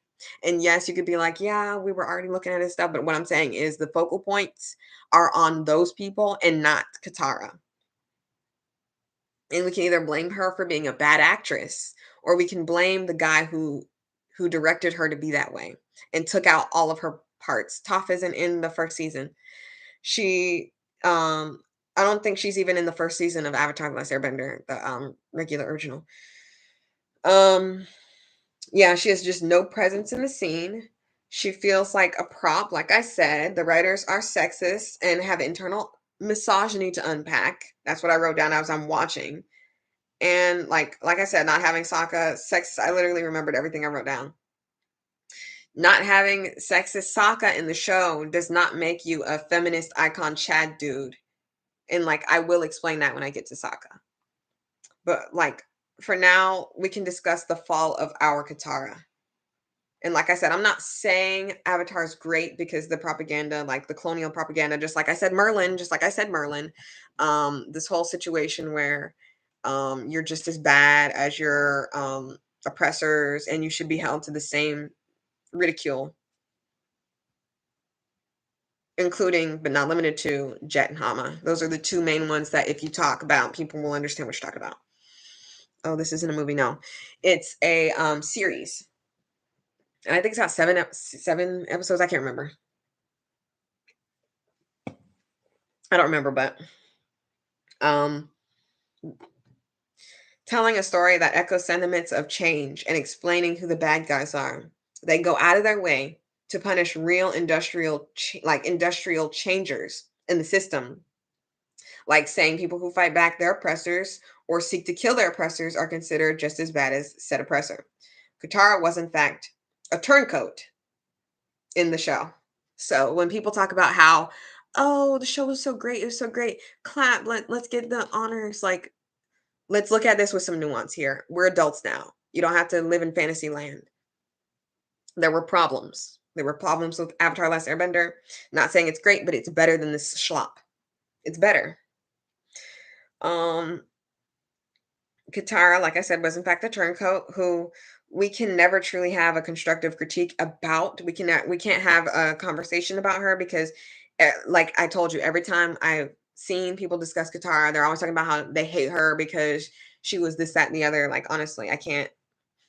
It's just hard because the flaws that she has. It's funny because when women have flaws in the thing, people don't like them. They're like, oh, I don't like this character because they got flaws. Sorry. And then when she has no flaws and she's a Mary Sue, she's too overpowered. Everyone likes her too much. I don't like her because she's too liked. I don't like her because she's too strong when she's the main character. And it's funny because Gojo from Jujutsu Kaisen is a Mary Sue to the T. He gets to be locked in a cage or whatever. He's sealed. He has been sealed. But why is he still alive? Why is he still holding on? That's just Gojo for you. Literally, that's a scene where they just walk in and they're like, "That's just Gojo. That's just Gojo. He can do whatever he wants. He's a Mary Sue, but no one's gonna call him a Mary Sue. No, nobody's even gonna call him a Mary Stew. They're not gonna say nothing. They're just gonna say he's one of the main characters and he gets to do what he wants because plot. And that's fine for guys. That's fine for male characters. But female characters, it's impossible. It's not possible for that to happen, or else she's a Mary Sue, or she's a bad, poorly written character, or how da da da da, like this, that, and the other. Every time you said that, it makes me feel like, oh my goodness, it's just like crazy. But like, let's see. Yeah, she makes mistakes, and the internet is sure to explain them. But she's a good character who has flaws and learn from them by the end of the show. It's not like she was the same the whole time. And she was, like I said, a kid. So you can't be upset at a kid for being a kid. Like when she's critiqued, like she's either called annoying or people consider her too nurturing, or like she's literally the one that kept Team Avatar together. Like if she wasn't there in the desert, they would have all died. Toph couldn't see in the sand. Sokka was drunk. Aang was like angry and was not listening. Katara was the one that got them through, but no one talks about that. No one wants to talk about that. I can't imagine this Katara in the live action being that person that gets them through. She would let them die. She's a prop. And I'm so sorry to the actress. It may not be your fault. It may be your fault. I need to see you in something else. But this wouldn't have been a problem if you would have just let someone darker take the role. But that's neither here nor there. You took the role and it is what it is. But like, let's see what else I had to say about her, honestly. Yeah, like I said, she's either like this or that or Mary Sue. Like both she and Sokka have the whole tribe on their backs dealing with their parents left behind. Like their parents literally, her mom didn't mean to be killed. She thought she was going, they were taking prisoners in her tribe. Her mom said that she was the last waterbender in their tribe because she didn't want her daughter to die. And he said, "We're not taking prisoners." And he looked at her with malicious intent, which makes me believe that she was assaulted before she was killed. And no one talks about that trauma that she may have been dealing with, that Katara may have been dealing with, that would lead her to be the way she is. That would lead her to be the flaws that people have a problem with her. My gosh, bro. There's a lot to say about Katara.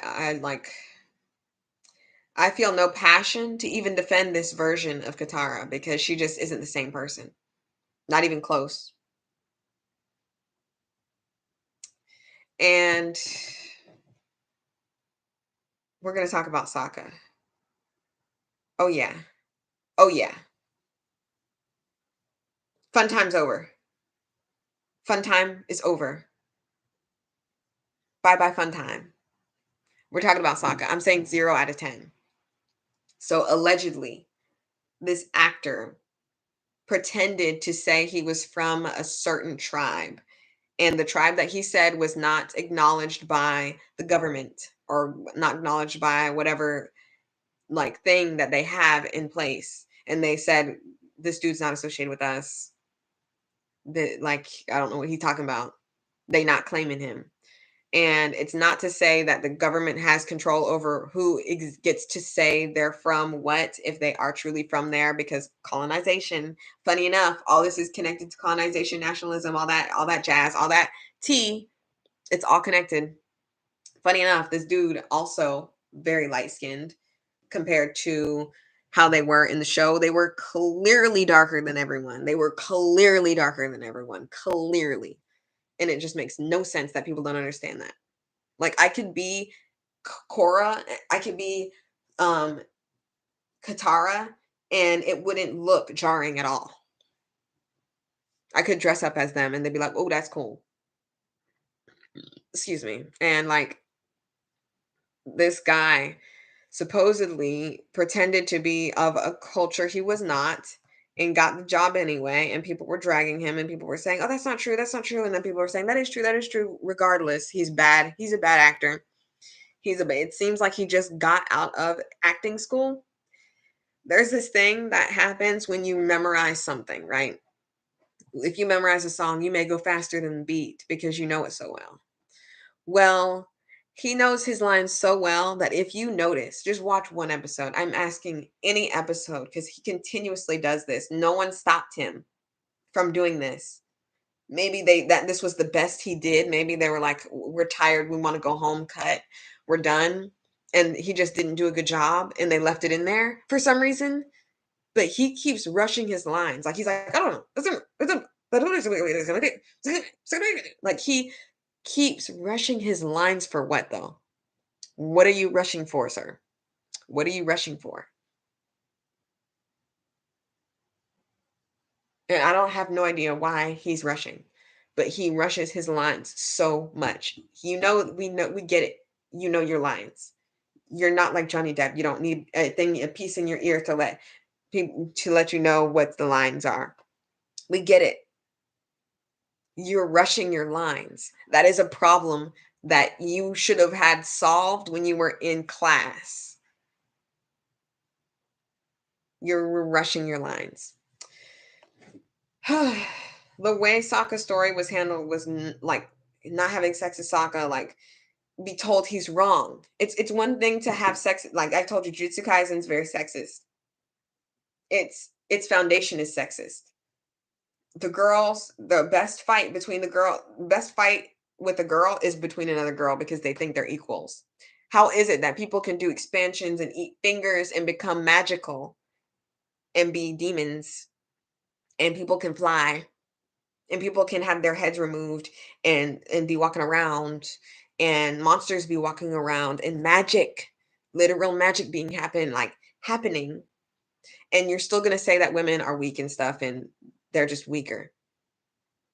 Like I said a long time ago, like I think I said, "Oh, if you think your mom or your grandma or your sister or whoever is weak, you leave that at home. You leave that at home. Bye. You leave that at home.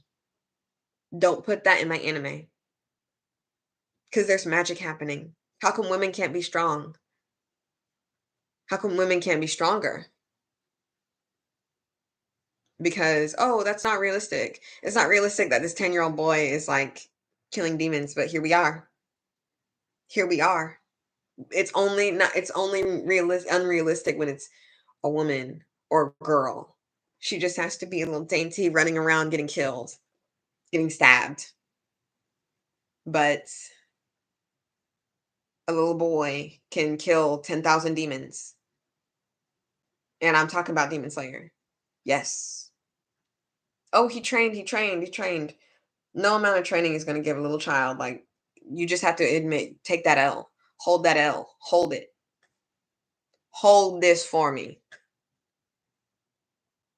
Because your logic about the Mary Sue makes no sense when you analyze every single boy character in anime that can do things that no person can do. And how is it that everyone can be magical and superpowers and stuff, and the women are still gonna be weak? That don't make no sense. Anyway, Like, this whole thing was with Sokka is just like the worst to me. It's like, I'm telling you right now, like, just because an aspect of a realistic problem is removed, it doesn't make the person who made who made it the beacon of goodwill and morals. Within this context, toning down the sexist Sokka thing for a more watered down one does a disservice to his character and Suki's, because now she's some at worst predatory while he's sitting there getting dressed with the door open, mind you. If a girl was getting dressed with the door open, she was asking for it. But since Sokka is there and he's a man, he's being violated, and he's like, well, what if the rules were reversed?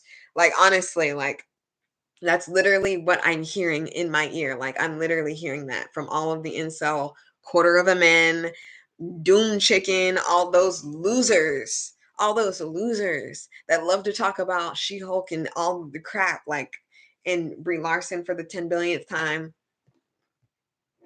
It's those people. It's like, what's it called?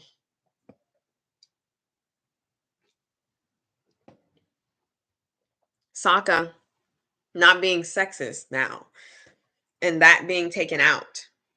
It makes Suki it's a bad character because she no longer has that aspect that also made her character great. Now she serves to make him better.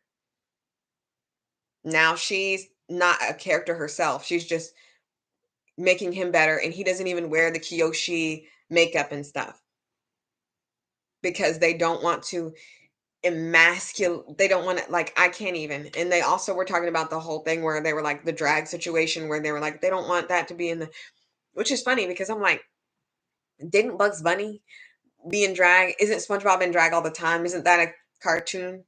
Isn't that a kids show? Hmm. Yeah. Hmm. Anyway, getting mad.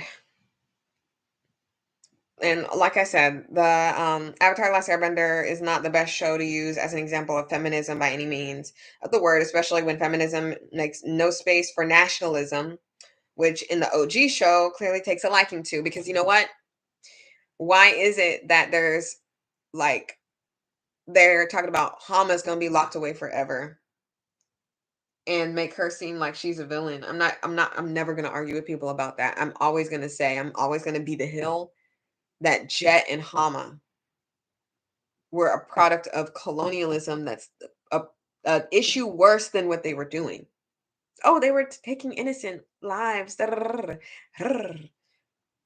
These people, they are interloping into people's lives. They are colonizers. They are colonizing currently. They were currently colonizing. Currently. They need to get out. Anyway, like, among many examples of the show, like making Yue have to sacrifice herself in order for the moon to continue. And that's like Yue, like that situation where she only serves to be like, and there's some other girls, like I said, like if you're going to have a girl be a sacrificial lamb, right?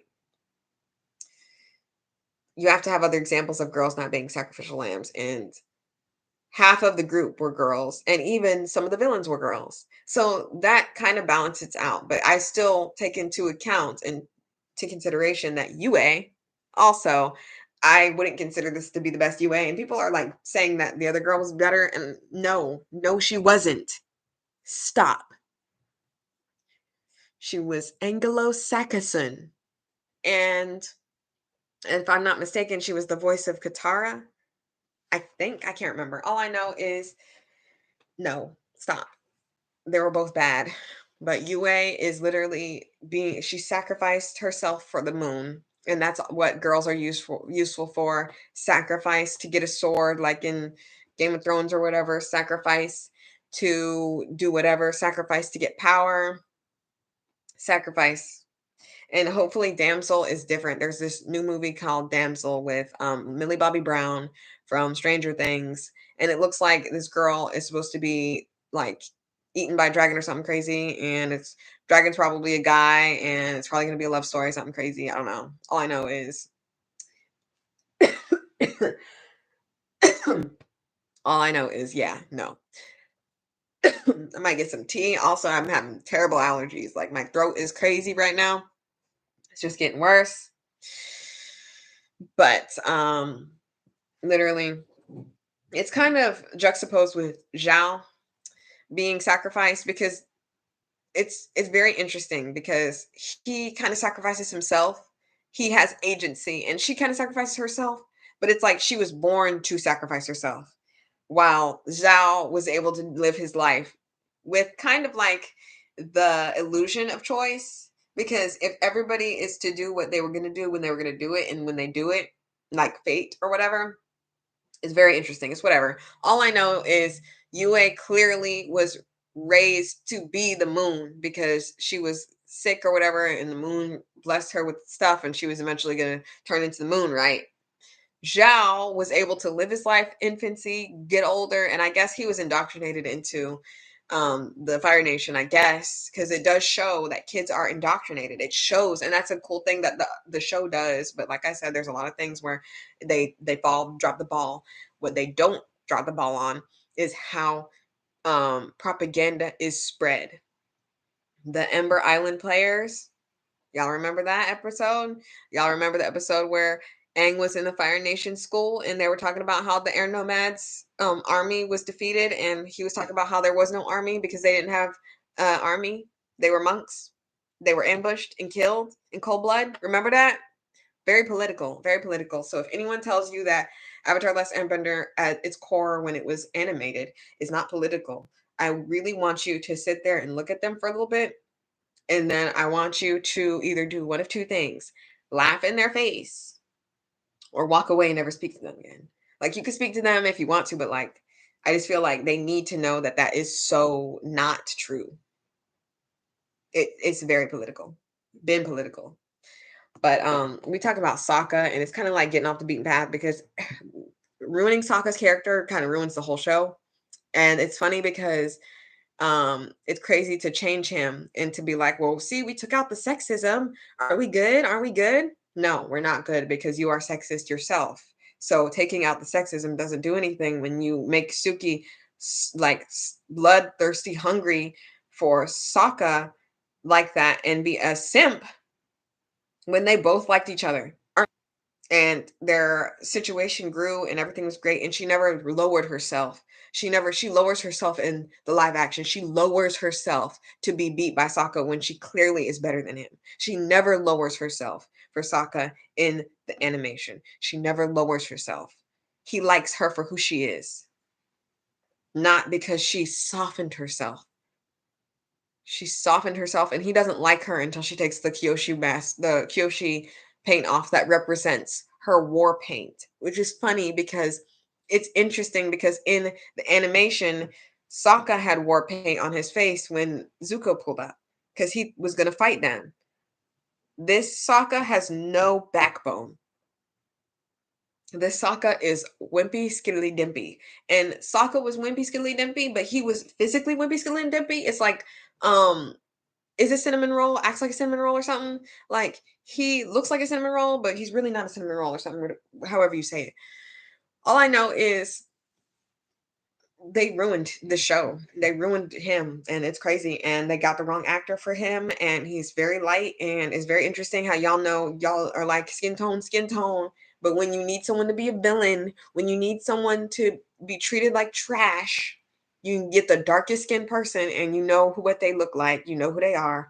But then when you need someone to be a protagonist, when you need someone to be main character, front row seat, you're getting people that look like this wall. You're getting people that look like this wall for characters that are not that skin tone. Simply not.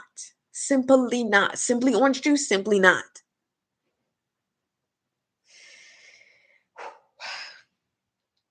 Like, honestly. So, like, I don't know. There's a lot to say. Like, while Sokka went out of his way on every occasion, like, I don't know. I just feel like he was rewarded for his journey. Like, Sokka evolves as a character, and they can evolve him as a character, but I don't know. This isn't a movie, so I don't know, it's just like there's a lot wrong with Sokka, it's so hard. The mistake people make about Sokka and the OG, because this guy's also not funny, mind you. This guy's not even funny. Sokka was never ha ha ha ha ha ha funny. And they said he was ha ha ha ha funny, but they're it's a different situation. They are in his group, and maybe he says things that we didn't see. He's more of comedic relief rather than funny. Comedic relief is more like funny things happen to him. Like he was kind of like a joke for the most part. A lot of the times he was a joke, and then as the times went on and stuff, he got a little more serious. Even when he was with Suki and they were like gonna do whatever, and he was in the tent, it was like it was comedic relief. Like it's comedic relief, and that's a thing that you can only do in guess what animation. So y'all should probably have a little more respect for animation because this live action stuff ain't hitting on nothing so far. We 0 in 10 billion, 0 in 10 billion. Excuse me, you haven't done one right. You haven't done one right at all. Like, what have you like? I think what has actually been right, Scooby Doo. Scooby Doo's live action was really good. A lot of people hate it, and I have no idea why. The second movie looks feels like the first movie, and the first movie feels like the second movie. That's the only thing that's the problem. And it's like whatever. It is what it is. But yeah, Sokka sucks. 0 out of 10. Sokka sucks. So sorry to Sokka. He wasn't really funny in the like I said, but this guy's not even there's no charisma. That's what it is. There's no charisma. Guy ain't got no charisma. Like he matured. He's kind of goofy. Like this Sokka doesn't have any of that. No goofiness. No, he's playing him serious in hopes. Like I really hope it changes. But like I said, I'm really not hoping for another season. I'm like this can be done. Put that on the shelf. Azula, 10 out of 10. I love this Azula. I can't be mad at this Azula. She's really good. People say, "Oh, she's not da da da da." Like, the animation kind of made them look not like kids all the time. Like Aang very much so looks like a kid. Katara, which one? Azula is Zuko's sister. She is Fire Lord Ozai's daughter, and she is battle hardened. She grew up in the regime of the Fire Nation, and I feel like that's what this actress brings to the table. I feel like she is Azula, and people think that she's too big or whatever. She is a child. She's been a child. Maybe you should have had more respect for animation if you didn't want her to be a child on screen. You wanted her to be literally Leslie Gray or whatever the woman's name, voice actress is for her. If you wanted her to look like a grown woman or whatever, or at least older, I don't know. She doesn't look like a grown woman, but the animation doesn't really help to make her look like a child. I don't know. All I know is like these are all kids, but I think like the funniest thing is that the animation shows them as a lot older. Yeah, it kind of looks like I don't know. I don't know. I think they changed the ages too. I think they bumped them up 2 ages. I can't remember. I can't remember. Maybe they're the same age. I can't remember. But all I know is I love Azula. I'm never gonna say something bad about Azula. Jet. Let's talk about Jet. I can't even talk about Jet because they just didn't do nothing different. They still make it seem like he's a loser. They still I liked her character. I mean, she was evil, but she did firebending, mixing it, and making lightning. I was like, yeah, it was really cool. And she does that too. And there's a lot of things that they've changed with that. Like the Agni Kai is no longer like a fight to the death or something crazy or whatever. It's not a battle. It's more like whoever burns each other first. And they change that. They change a lot of things. They changed the lightning to where she's like doing it in front of him and stuff. When she was practicing it on, it was kind of like building her up to be like a very powerful contender. And I feel like them bringing Azula in early because I think she was brought in early. Like I think the end of this first season was when she started coming, but I don't remember. All I know is Azula was cool. Azula was cool, and this Azula was really cool too. So I'm not gonna be mad at her. But Jet, they still did Jet dirty. They still acting like watch any episode of Merlin. Any episode of Merlin you're gonna catch. Um though the worst one, I think that's ridiculous. I forgot what it's called, but if you type in uh ear bug or ear beetle Merlin, you might find the episode because there's this guy, an episode. If you want to see my first taste of that, I did a first taste of season 1, episode 1 of Merlin. It was awesome. It took a long time, so I really hope you watch it. But Merlin is basically the show about Merlin, the wizard's life in the beginning, early. This is a sidebar, but it's just explaining how Jet was treated.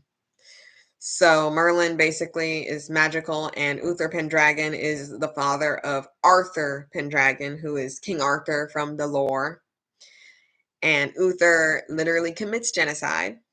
Yes, men, women, children. And it shows that he is having a hard time because someone bewitched him to where he's seeing ghosts of the people he killed, and including children. And they make it seem like everyone who tries to kill this man is just as bad, if not worse. Every episode, every other episode, they're telling the audience, who are mostly children and their parents, because it was a family show. Remember, kids, if someone genocides your whole entire family and you're the survivor and you burnt up that episode, that dude was straight up burnt up because he tried to save his parents from the fire when he was a little kid. He tried to save his family from burning alive in his face. He is just as bad as him who killed his family and every man, woman, and child who had magic because he wanted to kill the person who did that. That's literally what they say. That's literally what they say. And they're saying that about Jet. They're saying that Jet is just as bad as Ozai because he's trying to kill innocent people who, like, we don't even y'all don't even want to have that conversation about colonization. And then the people who love to talk about, they try to pull the trap card Yu-Gi-Oh style, talking about, oh well, if I'm a colonizer, you're a colonizer too. And I'll flip it over and be like, back at you, son. Like, what does this mean? You're not doing anything. You're not doing anything. Like, oh, you would have to get out too. Okay, so let's get out then. Oh, I'm not leaving. Oh, you're not leaving, but you're telling me to get out. Like, let's go then. Let's go. Where are you going? Where are you going? Are you going to France? Are you going to France? Are you going to England? Are you going to England? It would be difficult to be just as bad as that guy. Like, that's crazy. It's crazy. Like, and that's why it's like Merlin. I have a love hate relationship with Merlin because I like Merlin. I like the show. The show's cool. It's entertaining. It's entertaining. CGI is god dang terrible. It would have been better as an animated series. But in the backdrop of it all, this man committed genocide, and every other episode they're letting you know that you are just as bad as that person. And then they say that Arthur's not ready to rule, so you can't kill Uther yet. He can't go. You mean he's still killing people? He kills someone. He kills. You gotta watch the show. Just watch the show. I would love to have a panel of people who watched Merlin so we can discuss Merlin. Please, if you've watched Merlin from beginning to end, please let me know. Just let me know. I'm gonna actually do a poll and see if anyone's interested in doing something like that one time. That'd be awesome. But Jet is not as bad as Ozai. You'll never get me to believe. You'll I'm the hill. Hama and Jet. Justice for Hama and Jet. Jet got to die because he decided that he was trying to fight back against his oppressors. They kill him off. They kill him off in the original. And then they say, Hama, she's locked away forever when she's been locked away. She was in, they locked her away with little food and water because she was a waterbender. They didn't want to give her that much water. They tied her up. They tied her up and barely gave her any food.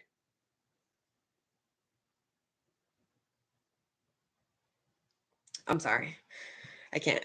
Ty Lee tries. The actress who's Ty Lee tries. That's all I can say. That's all I can say. 6 out of 10. She tries. Um, May, oh girl, whatever her name is. I think her name's May. I she tries to. I can't even be mad. She tries to. 6 out of 10 too. Ozai, Fire Lord Ozai, that dude, I always hate him. He's such a good actor. The actor, I don't hate the actor. I don't like the characters he plays. He plays the villain very well. But the way that they treat Ozai, the way that they just change their dynamic and how Zuko fought back, and it was more on it changed who he was, like him fighting back. He doesn't grow. You know what I mean? Like in the original, when they did the Agni Kai, because he spoke out against his father, and he said, "Please, father, I don't want to do this." He said, "Stand up," and he's like, "I'm not going to stand up against you, father." He gave him a warning, which was the scar on his face to let him know you must fight back. You must be strong. You must strength is um violence. It showed, and that's why him, Zuko, and Aang, the pacifist, which is Aang's not no pacifist. There's literally a compilation of him killing countless people, and he talks about I don't want to kill people.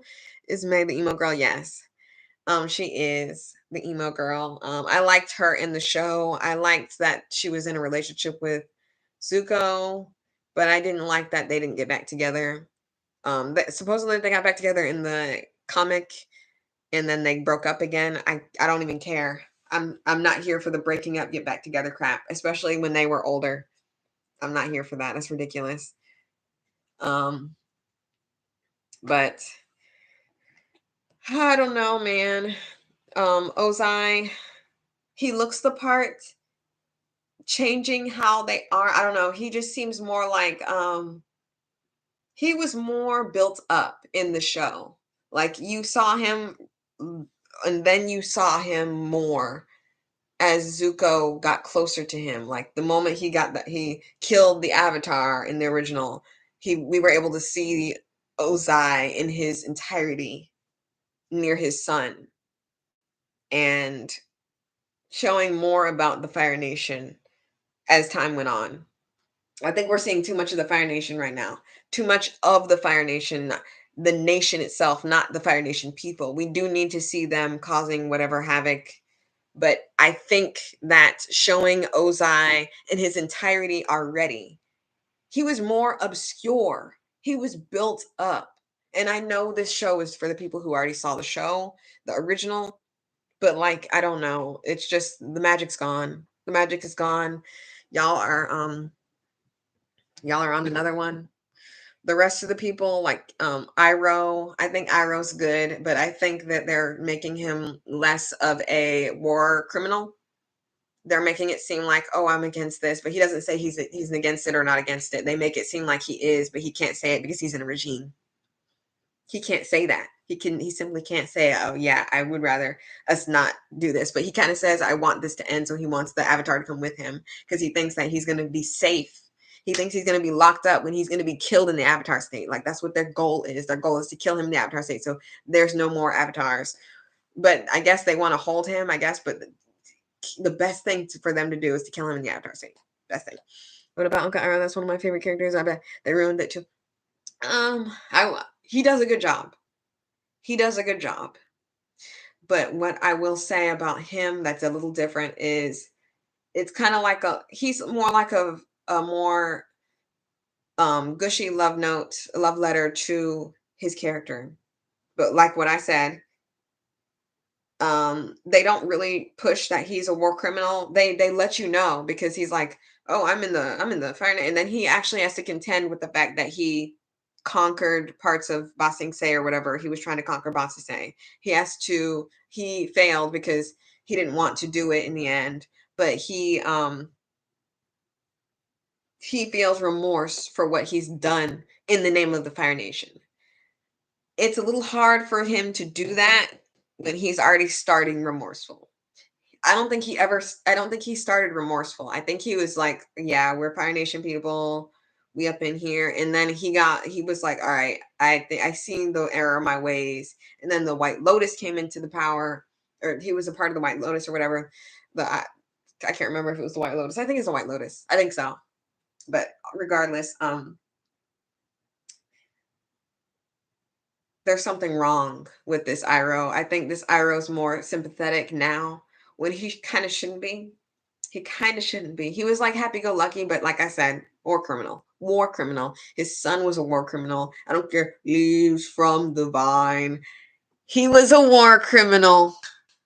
He killed people. So I can't. I can't. It's just I can't. I can't be like. I can't be like. I don't know. I'm not gonna cry. I'm not gonna cry. I just don't know. All I know is maybe, like I said, maybe he didn't want to do it. Maybe he didn't want his son to go. Da da da. He's in a regime. Everyone suffers in a regime. Everyone. But like the people who uphold the regime are like responsible. They're responsible. Um, May, May, is it not May? What's that girl's name? June. June. I'm like May, June, July, like June. They really called this girl June, and they gave her the same like they gave her like goth stuff too. I liked her, but I didn't like that she was thirsting over Iroh. Like what? I guess taking away the fact that he was like groping her without her consent in the show, original show, made for kids, by the way, made for kids. He was groping her when they fell out from that guy. The tongue, it made them. Y'all remember that scene where he fell on her and Zuko's like, wait a minute, you didn't get touched by the tongue. And he's like, shh. And he grabs a hold of June and she's sitting there. Like he was on the ground with her. He was laying on top of May. I can actually show you a picture. I can actually show you a picture because it happened. June, or not May, June. June and Iroh. Animation. There is a picture. He's no, she's laying on him. She's laying on him. And he's grabbing her. Look. I don't know if you can see that. I don't know how to. That's her on top, and that's him on bottom, and he's got his arm around her. He's got his arm around her. That's his arm. And she's knocked, she can't move. And he's like, shush to Zuko. She can't move. And even though she's on top of him, he's still touching her. He's still touching on her back. That's still not appropriate because she did not consent to that. And she's angry about it, actually. Maybe she beat him up. I don't care. It's not a big deal. All I know is instead of that, we got her thirsting for Iroh. Talking about he's kind of cute. Okay. Like I said, this guy, the you can clearly see with this guy what this guy was on when he made this. Because that didn't even have to be there. You could have did something else. Everything could have been something else. But I'm so like I don't think I can think of anybody else. Like who am I missing? Am I missing anybody? I think that's it.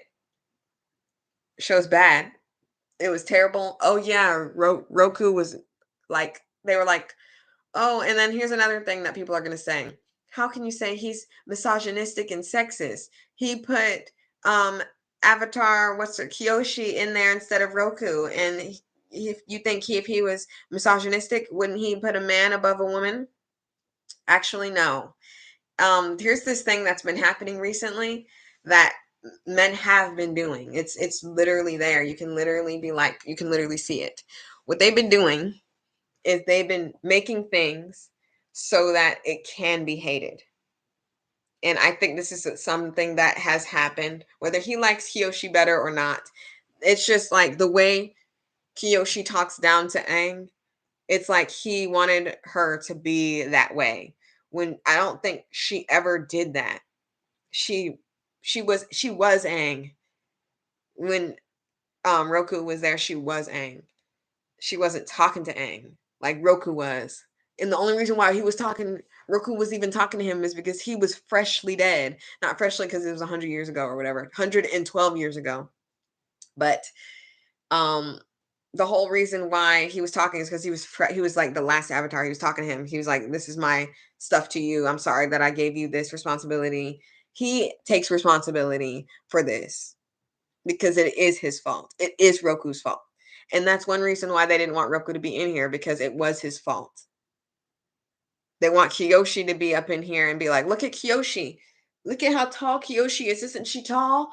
Ooh, mama." Like literally, you do that when you could have put Roku in here so he could take responsibility for this nonsense. But no, you got to do that so that Aang can be like, "Oh, this is all my fault. This is all my fault." Oh, you got to leave the past behind you. That's not what Avatar was about, leaving the past behind you. And it's funny because even though they grandstand with Katara not killing the person that could have sexually assaulted her mother and killed her, because that's what happens in war, they literally have her not kill the guy, but they still tell the story like I'm not going to forgive you. She's like, "I don't forgive you." Even though she doesn't kill him, which she should have killed him. Like, I really don't know what is up with people just letting people live. And at best, he's a killer. At worst, he's a rapist and a killer, which would be more likely in war. More likely. But I'm so done. I'm so done talking about this. Like, there's nothing else for me to say. It was bad. Appa looks strange. Momo looks strange. Um, the Kyoshi warriors. She was like, I'm not just a warrior. I'm a Kyoshi warrior." Like that was stupid. Not talking about how she was a woman as well and a girl, like she's a girl and a warrior. Takes so much away from Suki, makes her into some thirsty girl that's has to lower herself. She lowered, I have to get quiet because I will scream. She had to lower herself. She lowered her might so that Sokka, someone who is not trained by anyone, could beat her, who is trained by her mother, who is the leader of her people on Kyoshi Island. She had to lower herself for a man to like her because he wasn't liking her with the makeup. He didn't take her seriously. And it wasn't because she was a girl, it was just arbitrary because he doesn't talk about her being a girl. He kind of doesn't not take her seriously. He kind of just she actually doesn't take him seriously because he says that he's a protector and he's kind of like fumbling over himself. He kind of like plays Peter Parker type situation when Sokka was never Peter Parker. Sokka was Sokka. And maybe y'all should watch the show or watch someone talk about the show. Some goddamn thing before you start making stuff like Resident Evil and Mortal Kombat movies that are garbage. You have 10 billion characters to choose from when you're making a Mortal Kombat movie and you decide to make a random Asian man the main character with his white family, his white family. They were white. They weren't even Asian. It was a white daughter and a white mother.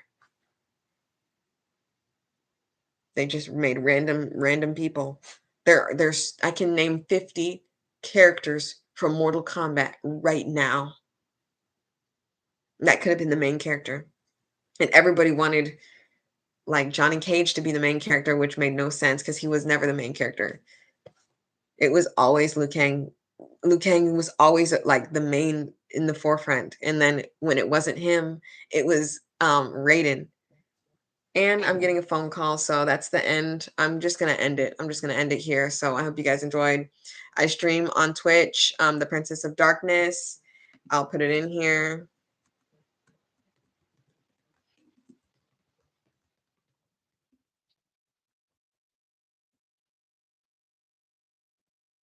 And I'm done.